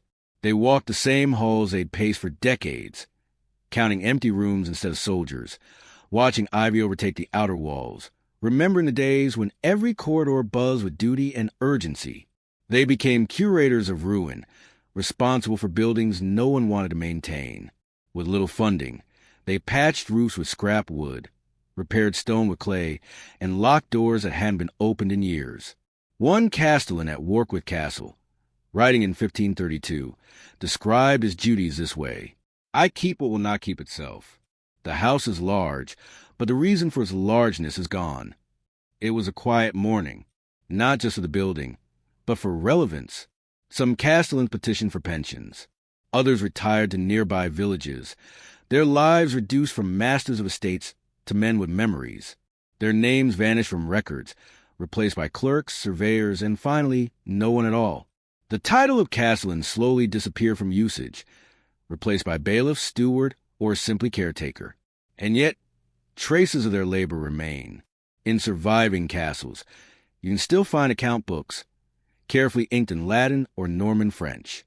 You can see walls that were never breached, not by enemies, but by decay, because someone, decades after the last siege, still walked those halls with a mason's eye and a steward's discipline. In some ruins, archaeologists have uncovered stone rooms filled with ledgers, account of sheep born and barley harvested, names of guards paid and nails purchased. No one stormed those rooms. No blood was shed within. But they were the nervous system of the medieval world. The castellan's signature may be faded, the ink bled through by rain, but the structure they maintained often stands longer than any banner flown from its towers.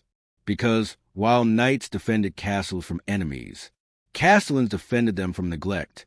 And in the end, it is neglect that wins most wars.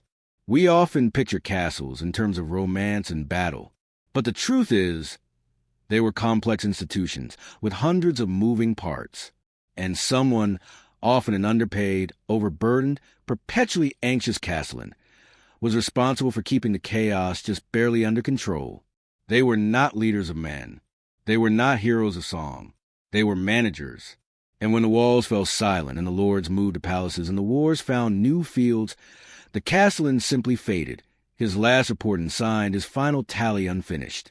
The drawbridge creaked one last time, and then it stopped, above the earth. The medieval castle was power made visible. Walls like cliffs, towers that scraped the sky, gates that groaned open like the mouth of God. But beneath the castle, that was something else. Dark, damp, hidden, alive. Beneath the flagstones and banquet halls, a parallel world thrived, a labyrinth of tunnels, cellars, escape routes, and forgotten chambers. These were not just architectural conveniences. They were tools, traps, lifelines, and sometimes graves. Some were built with purpose. Others were carved out of desperation. All were shaped by secrecy. This is the story of the tunnels beneath the crown. From the earliest days of castle construction, builders recognized the value of underground spaces. Some were obvious: storage cellars for food, wine, and grain, cool rooms for preserving meat and cheese, rainwater cisterns for drinking during siege, underground kitchens to keep smoke and heat out of the main halls. But over time, necessity bred innovation and then paranoia. As sieges grew longer and more brutal, castles began including secret tunnels in their designs. These were narrow, winding, and often known only to the lord and his most trusted men. Their purposes varied: escape routes, leading from the keep to the outer woods; messenger tunnels, allowing couriers to slip past enemy lines; supply tunnels, built to smuggle in food or arms; sally ports, hidden exits for sudden attacks from within. These passageways were usually small, barely shoulder-width, sometimes crawling spaces. They were carved into rock, lined with rough stone, or braced with timber beams that creaked with damp and age. To move through them was to descend into silence, to breathe the stale breath of centuries, and sometimes to find someone already there. Not all tunnels were built by lords. Some were carved in secret by the desperate and the daring. In border castles, especially those in Wales, Scotland, and the Holy Roman Empire, smugglers became a fixture of tunnel life. They moved goods beneath the walls. Stolen grain, salt and spices, wine and ale, weapons, letters from enemies. Servants helped them, often unwillingly. A kitchen boy might be threatened into delivering a key. A guard might be paid to look the other way as a stone slab was moved aside. Some tunnels were discovered and sealed. Others became part of the castle's unofficial anatomy, passed down from servant to servant, like a rumor that breathes. And then there were the spies. Enemy agents used tunnels not just to enter, but to listen.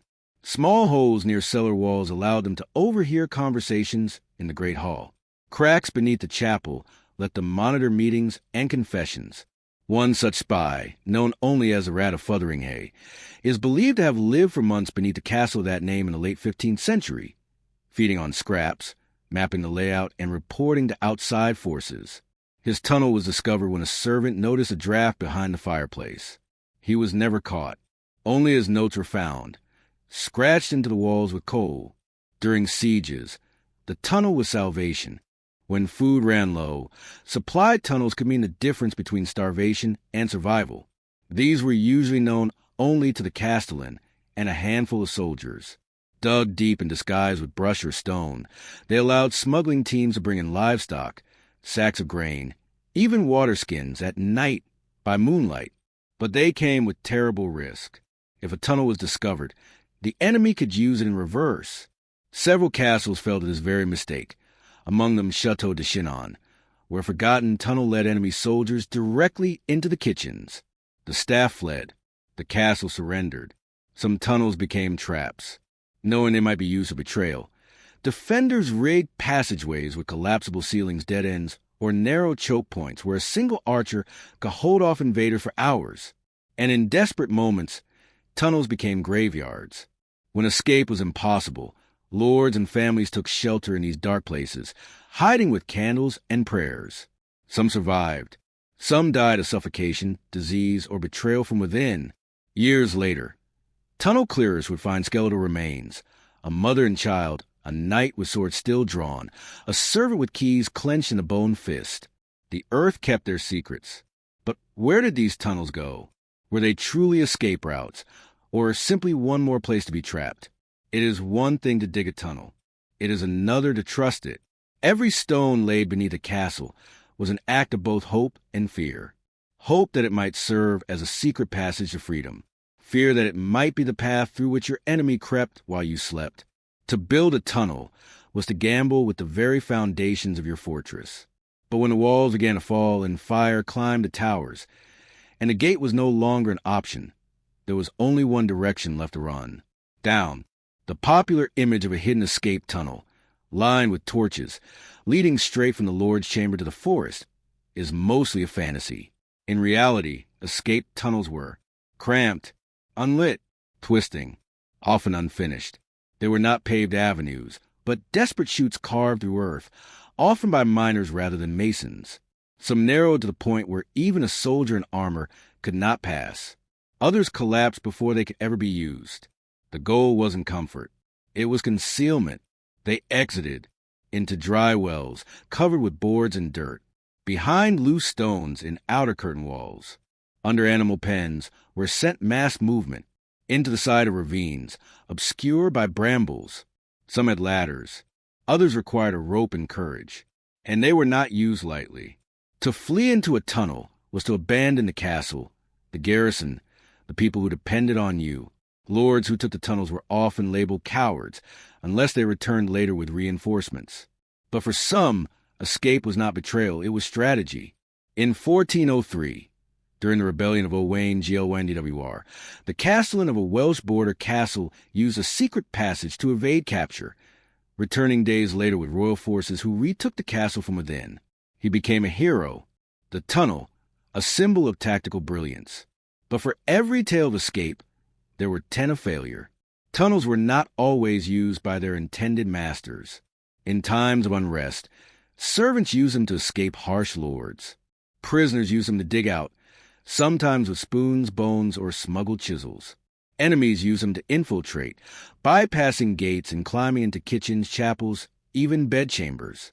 The most infamous example comes from the siege of Chateau Gallard, 1203 to 1204, where a French soldier discovered a garderobe chute, a vertical shaft meant for waste, that connected to an old supply tunnel.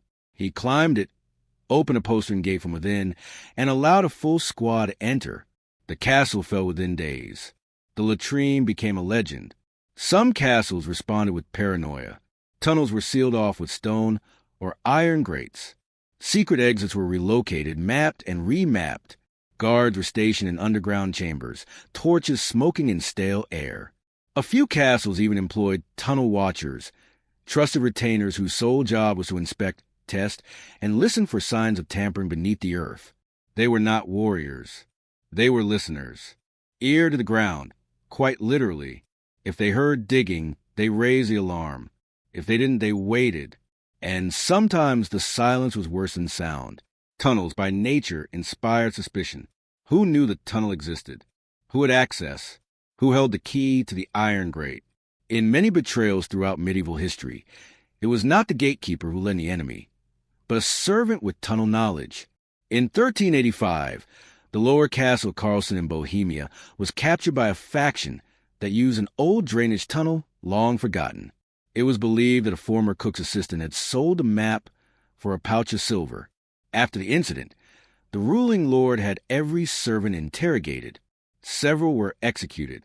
The tunnel was bricked over and never reopened, but the memory remained. Lords began to fear not only the enemy outside the walls, but the knowledgeable staff within. Some went so far as to kill or exile the workers who helped build their escape routes, ensuring that no one knew their full length but themselves. One noble in 15th century Saxony had a stonemason blinded after the tunnel was completed. Whether true or embellished, such stories served their purpose. They turned tunnels into secrets worth killing for. In many castles, tunnel construction was abandoned midway due to cost, collapse, or shifting priorities. These half-dug passages became legends. The tunnel that leads to the sea. The buried escape that opens in the forest. The cursed corridor that swallowed 6 men. Archaeologists have uncovered sealed shafts, collapsed staircases, and hidden trapdoors that hint at such legends being real. One such tunnel beneath Narm Castle was discovered in the 1950s, completely intact, 60 meters long, leading nowhere. Its destination may have eroded, its purpose may have been forgotten, but its silence was preserved. So what lies beyond the last stone of the tunnel? Is it escape or just a dead end? Not all tunnels were meant to be traveled. Some were never completed. Others were sealed before they were used. Many became forgotten, swallowed by soil, stone, and silence. But forgotten doesn't mean gone. Even in ruined castles, collapsed halls, and overgrown towers, the echo of the tunnels remains. Quiet stories whisper beneath the feet of tourists, monks, kings, and workers who never knew what lay just below them. The earth doesn't forget. And sometimes the stone remembers better than we do. In times of crisis, tunnels became places of refuge, but also entrapment. When siege broke the castle above, defenders fled into the passages below, hoping to escape or outlast their attackers. Some made it. Most didn't. In castles across Europe, archaeologists have unearthed sealed rooms deep beneath the walls, containing scattered bones, rusted blades, melted wax, broken pots, shattered rosaries. In Chateau de Montségur, a Cathar stronghold, a collapsed tunnel-revealed human remains positioned as if asleep. Backs to the wall, knees drawn in, faces turned toward the place where light used to be. It is believed they died not in violence, but in waiting, perhaps for rescue, perhaps for food, perhaps for a door that never opened again. Such discoveries rewrite our understanding of castles, not as fortresses of dominance, but as prisons of last resort, where the final act of life happened not in courts or towers, but in holes beneath the earth. Tunnels gave rise to legends. In nearly every region with a ruined castle, there's a local tale of a secret passage, from the keep to a hidden monastery, from the chapel to the riverbank, from the kitchen to the enemy's camp. Some of these legends are true or half-true. Many are metaphorical, born of local memory, rooted in fear or fantasy. A tunnel was not just a passage. It was a symbol of escape, of betrayal, of endurance, of the things people did not talk about above ground. These tales survived not in ledgers or scrolls, but in oral tradition, passed from grandparent to grandchild, carved as symbols into cellar walls.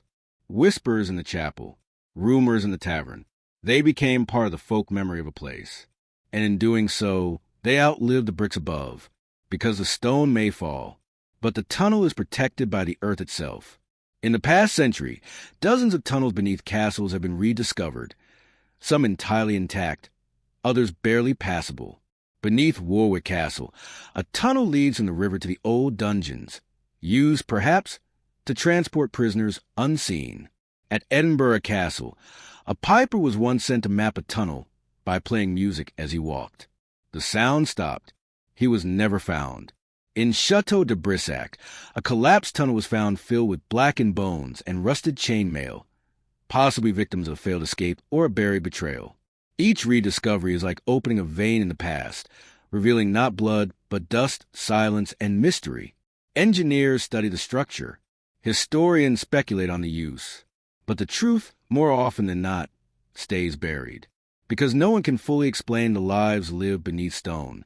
What does it say about society that builds escape routes in every fortress, that hides chambers beneath kitchens, that carves secrets into its most sacred spaces? It tells us that power is never stable, that even the strongest lords prepared for failure, that even castles built to project dominance were, at their core, built with fear in mind, and perhaps that the people who lived in these castles, lords, servants, prisoners alike, all needed a way out. The tunnel was that unspoken hope. Even if it collapsed, even if it led nowhere, it was a prayer carved into dirt, a promise that there was still a path, however narrow, however dark, a way forward, or a way away. We often think of castles as places of walls and windows, towers and gates. But what if their most human stories happen beneath our feet, in tunnels no longer marked, in silence that still listens? In the vaulted chamber beneath the solar of Ambleton Keep, there was a room without windows. Inside it sat a man with a ledger. He did not wear armor. He did not ride to war. He was not remembered in tapestries. And yet, he may have hurt more people than any knight ever could. His name was Lord Eden of Ambleton, and his legacy was not conquest, but calculation. In the year 1283, his tax record survive, not as relative economic management, but as proof of how bureaucracy could bleed a village dry. Page after page of entries, line after line of names, margins filled with notes of who had failed to pay and what had been taken in return. This was not unusual. What made it infamous was how far it went. To understand the power of Lord Ambleton's ledger, one must first understand the system it served. Feudal society was built on debt, not money, but obligations. A peasant or villain, as many were known, did not pay rent in coin. He paid in labor, grain, poultry, wool, ale, and in the sweat from his back. A typical obligation might include 3 days of labor each week on the Lord's lands, a portion of the harvest, a tithe to the church, additional fees for marriages, births, or deaths. Harriet, a death tax paid in the best animal or item a peasant owned. Tallage, an arbitrary tax imposed when the Lord needed funds. And then came Ambleton's taxes. Lord Edrin was not content with traditional dues. He implemented a rotating burden system, assigning each family seasonal quotas that changed depending on the castle's needs. In spring, grain. In summer, livestock. In fall, preserved food. In winter, firewood, tools, or sometimes blankets sewn from their own clothes. Each entry in the ledger noted the name of the family, the required goods, and the punishment for failure. One line reads, Dazabrek, owing 2 hens a fleece, paid 1 hen, child taken for labor in lieu. Another, Elsbeth widow, unable to offer bread. Confessed to keeping grain for sick child. Grain taken. Child died in winter. This was not a war. It was policy. The ledger was coldly efficient. Each page was a map of extraction, what the land could give and what the Lord would take. If a field yielded poorly, the peasant would still charge the expected quota. If the peasant complained, the fine doubled. There were no excuses in Ambleton's system. Illness? You still owed your tally. Death in the family? Your neighbor paid it for you or both suffered. A broken plow? Rent was due in coin instead of grain. The castle itself became a machine, and Lord Edrin its operator. His steward enforced the system with terrifying regularity. Once a month, the ledger was read aloud in the village square. Failures were announced publicly. Debtors were shamed. And sometimes worse. A family that failed to meet quota 3 times lost their tools. A second failure meant the seizure of livestock. A third meant that a child or a parent was taken to the castle for forced service. These were not symbolic punishments. They were practical. The castle needed hands. And the ledger gave it leverage. Even weddings required tax clearance. No man or woman could marry without first settling their account. A village elder recorded in a later oral chronicle that under Lord Edrin, the fields were filled with old men, and the children were born to no one's name. It was administrative cruelty, made legal by ink. Part of what enabled Lord Ambleton's method was a slow rise of coin-based taxation. While barter and labor were still dominant, more and more lords began demanding money. Coin was flexible, easy to transport, and useful in growing markets. But peasants didn't earn wages, so to pay coin, they had to sell what little they had. Eggs, cheesecloth, tools, or worse, borrow at interest from castle lenders. Debt begot debt, and the ledger recorded it all. A surviving page from the winter account of 1284 lists no fewer than 42 households in debt to the castle. 21 of them had pledged future crops. 9 had pledged their oxen. 3 had pledged their own labor for following winter, even if it meant leaving their homes. It was, in essence, a form of soft enslavement, enforced not by chains, but by columns and margins.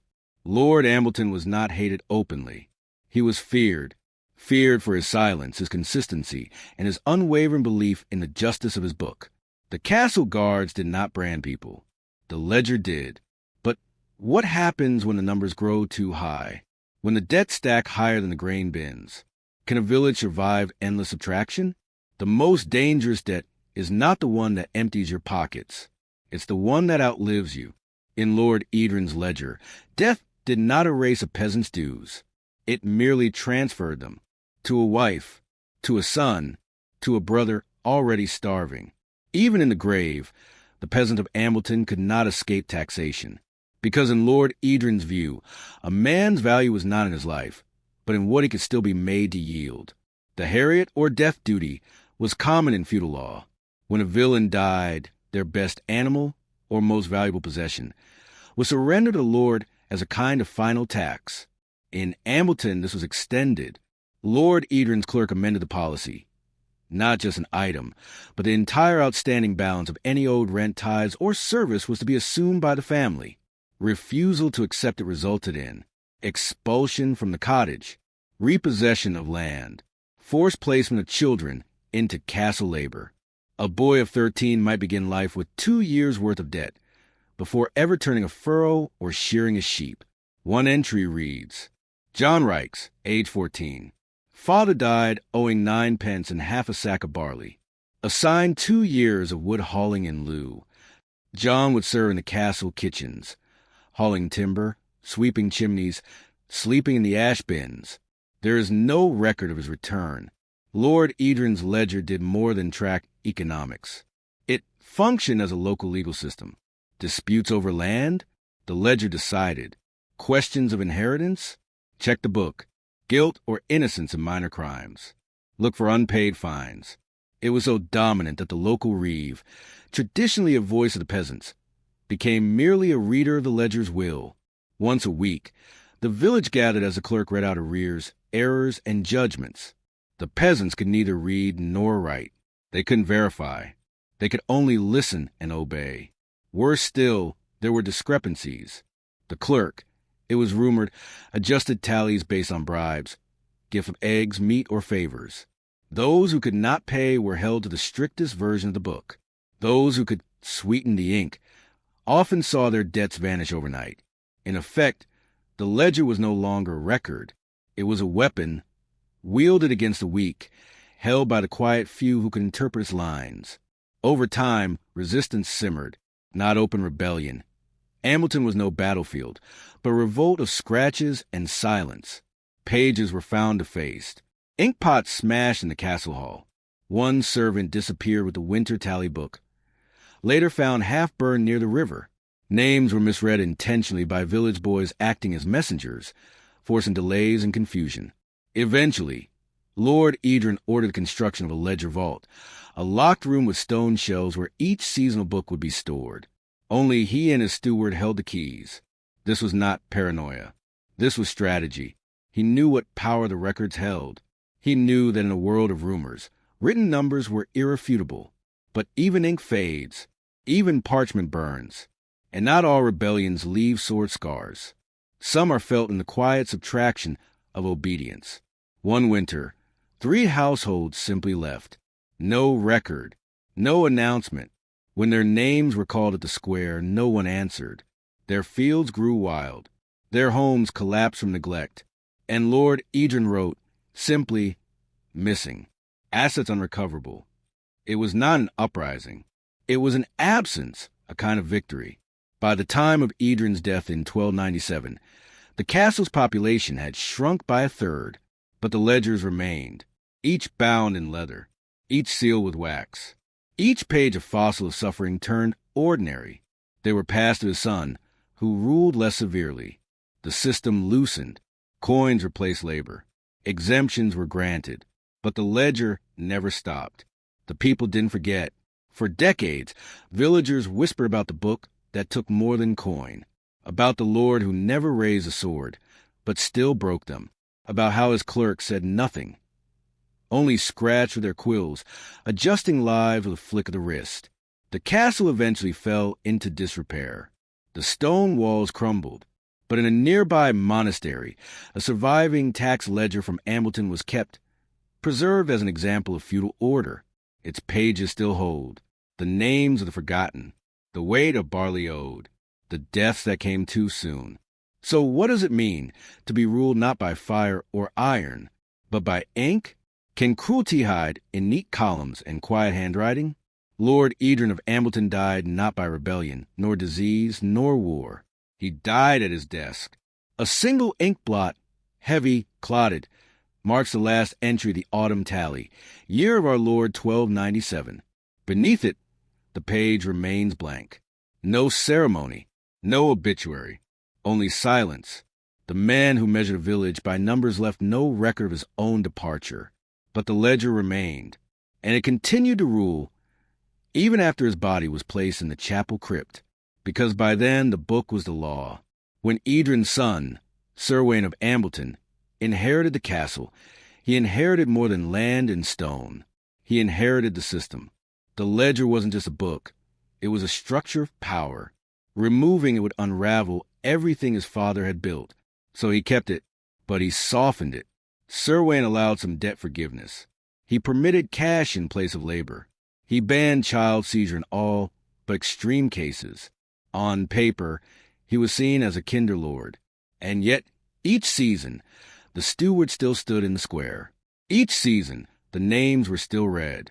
Each season, the family still waited to see who would pay and who would fall behind. Because systems, once established, do not die with their creator. They survive in habit, in policy, in fear. Edrin was gone, but his voice echoed in every line scratched into parchment. The stewards who managed the ledger after Edrin's death faced a dilemma. They did not believe in the cruelty of the system. Some were educated clerics, others ambitious scribes. But they were held accountable for the math. The taxes had to match the needs of the castle. Grain for garrisons, wood for repairs, coin for the court. If a page was short, if an error was made, they were punished. One scribe, Father Belwin, recorded a personal note in the margin of the 1304 spring ledger. The boy is too small to carry wood. His father is dead. The mother weeps, but the count must balance. May God forgive me. Another steward attempted to erase debts by falsifying columns. He was discovered and hanged in the castle courtyard. The ledger did not forgive weakness. Even those who held the pen became its victims. It was a machine that ate clerks and peasants alike. Over the following decades, as the medieval world shifted, so too did Ambleton. Trade routes expanded. Coin replaced most forms of in-kind rent. Serfdom waned. Villagers began buying freedom. Small parcels of land, personal contracts, apprenticeships in distant towns. The ledger shrank. Fewer entries, fewer punishments. Fewer names in the margins were taken or failed beside them, but it never vanished. In the castle's final century of operation, long after the last battle standard had been lowered, the ledger was still kept, though largely ceremonial. Each lord added a new volume, often more for tradition than governance. The entries became curious. September 1372, no oats received. Field barren, no penalty. April 1386, widow editor forgiven half rent upon Lord's feast day. December 1401, names not collected. Ice too deep. What had once been an instrument of tyranny became a kind of ghost diary, lingering on out of habit, until finally, in 1443, the last recorded entry was made. Ledger closed for winter. Castle near empty. Tithes forgiven. The castle never reopened for tax season. The book was sealed and stored in a dry chest. It was found over 4 centuries later by a group of local monks clearing out a ruined storage vault. The ink had faded, but the stories were still legible. Today, the Ambleton Ledger survives, an archive. It is studied by scholars, cited in dissertations, copied in textbooks. But few truly understand what it is. It is not just a tax record. It is not just a list of transactions. It is a story of control, written in increments so small they were invisible in the moment, but they added up to broken families, to stolen youth, to hunger, to quiet rage. And yet, the people endured. They sang songs. They made do. They scratched out small rebellions between the lines. They survived the numbers. That, too, is written in a ledger, if not in ink, then in the empty spaces where names should have been but were not. We think of cruelty as fire, chains, blades. But sometimes it is a column of numbers read aloud in the square. Before the battle cry echoed off the walls. Before the siege engines rolled into place. Before the first arrow was loosed over the parapets. There was a creak, that deep, slow groan of timber and tension. The signal that a fortress was closing its mouth. That from this point forward, no one gets in and no one gets out. This is the story of the drawbridge. Not the most glamorous element of a castle. Not immortalized in poetry. Rarely depicted in art. But without it, no moat mattered. No gatehouse held. No castle could call itself complete. And like most things in history, its importance lay not in grandeur, but in the details of its design. At its core, a drawbridge was a solution to a problem. How do you cross a moat without always leaving a way in? Early castles, mottes and baileys, had simple wooden planks laid across ditches or streams. These were often pulled in by hand or broken in emergency. But as fortifications became more sophisticated, so too did the bridges. By the 12th century, drawbridges had become standard features in stone castles across Europe, usually part of the gatehouse. They could be raised vertically to cover the gate, or rotated inward on a pivot to retract over the moat. The most common design? The counterweight system. Massive chains or ropes were wound through capstans or over winches connected to the far end of the bridge. Inside the gatehouse, these were balanced with heavy stone or iron weights, allowing a small team of men to raise several tons of wood in under a minute. It was not fast. It was not elegant. But it worked. And when it creaked shut, it said more than any garrison. You shall not pass. Drawbridges had to hold up under more than just horses. They bore the weight of wagons filled with grain and stone, armored knights in full plate, firewood water barrels and siege weapons, pilgrims, traders, and livestock. A single failure meant more than delay. It meant disaster. There are accounts of drawbridges collapsing under the weight of supply trains, sending men, oxen, and grain carts plunging into the moat. As a result, the best engineers became obsessed with load distribution. Some bridges were reinforced with iron bands, others layered with dense hardwoods like oak or elm.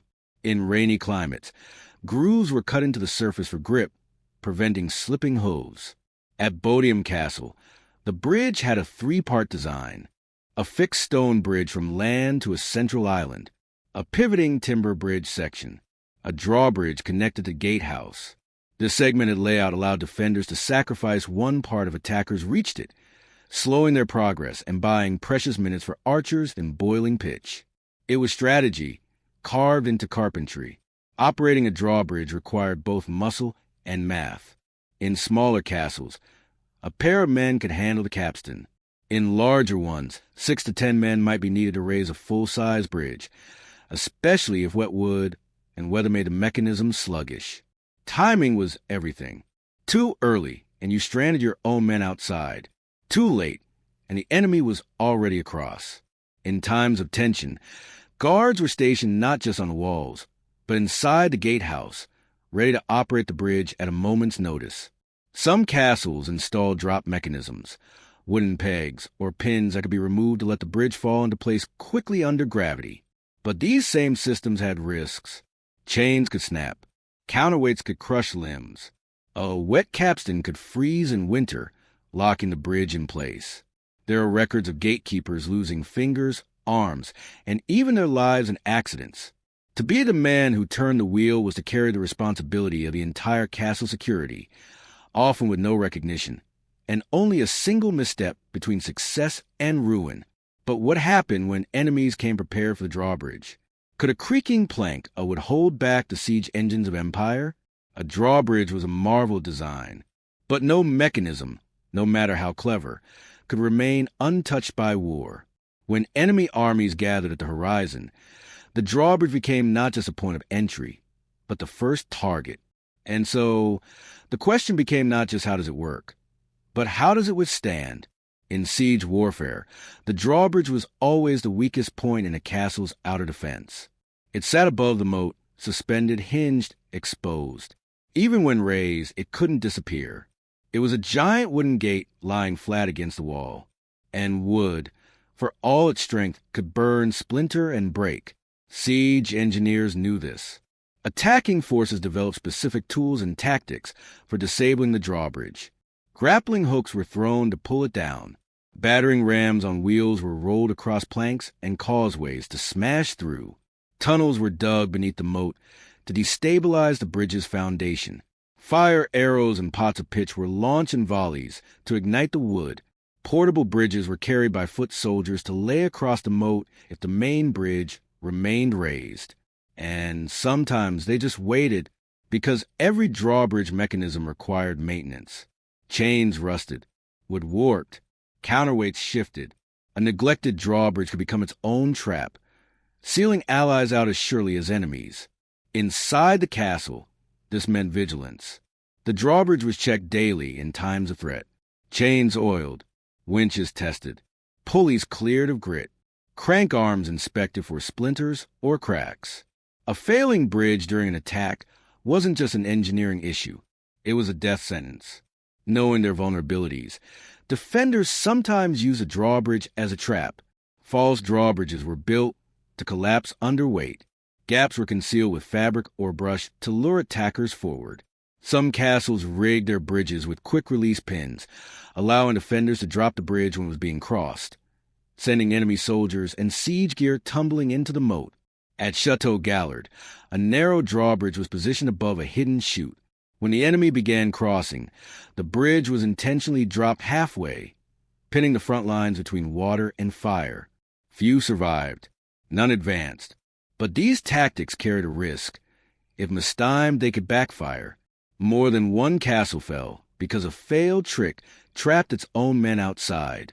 As a result, some lords preferred fixed stone causeways, sturdy but immobile. Others installed dual bridges, a permanent base with a short drawbridge section at the gate. This hybrid model allowed stability and control, though at much greater cost. The drawbridge had to evolve not only to meet logistical needs, but to match the minds of those who wanted to defeat it. To truly protect the drawbridge, one needed more than a moat. Behind every working drawbridge stood a gatehouse, and this was where the rail defense lived. Murder holes in the ceiling for pouring boiling water, oil, or rocks. Crossbow slits in the walls to fire at attackers who reached the bridge. Portcullises, thick iron grills that could be dropped in seconds.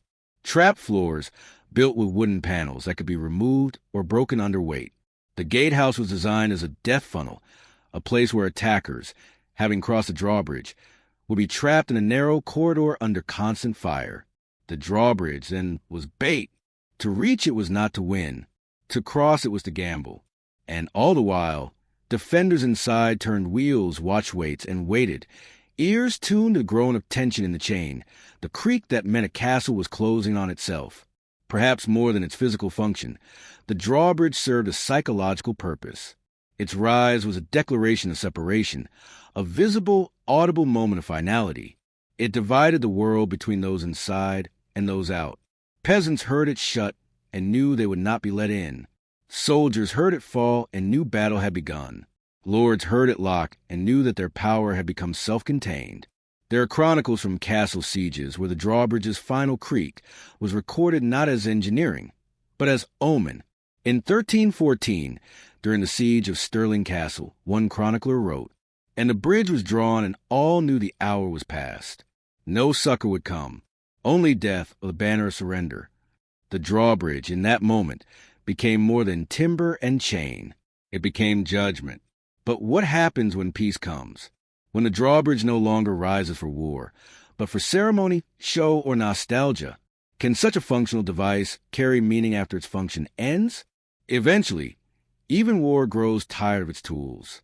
The drawbridge, once the proud, groaning guardian of castles, was slowly outpaced by technology, forgotten by politics, and ignored by the very lords who once depended on its creak to keep them safe. But it didn't vanish.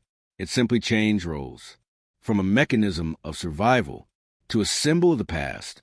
By the 16th century, the drawbridge had begun to fade from relevance. There were two main culprits: gunpowder, which made high walls and moats obsolete; peace, which brought the aristocracy into manor houses and royal courts. Where once a moat had been a line of defense, it was now a landscaping feature. Where once the drawbridge signaled impending siege, it now lowered only for guests arriving to dine and dance. Some castles filled in their moats, converting them into gardens. Others built stone bridges, permanently affixed, rendering the drawbridge moot. Even those that remained functional were rarely used in earnest. In one ironic twist, the drawbridge at Conisper Castle was so infrequently raised that the chains rusted solid, permanently fusing the bridge in place. A garrison that had once trained daily for its operation now used a gatehouse to store grain. The creak that once haunted enemies became quaint. Still, the drawbridge didn't disappear entirely.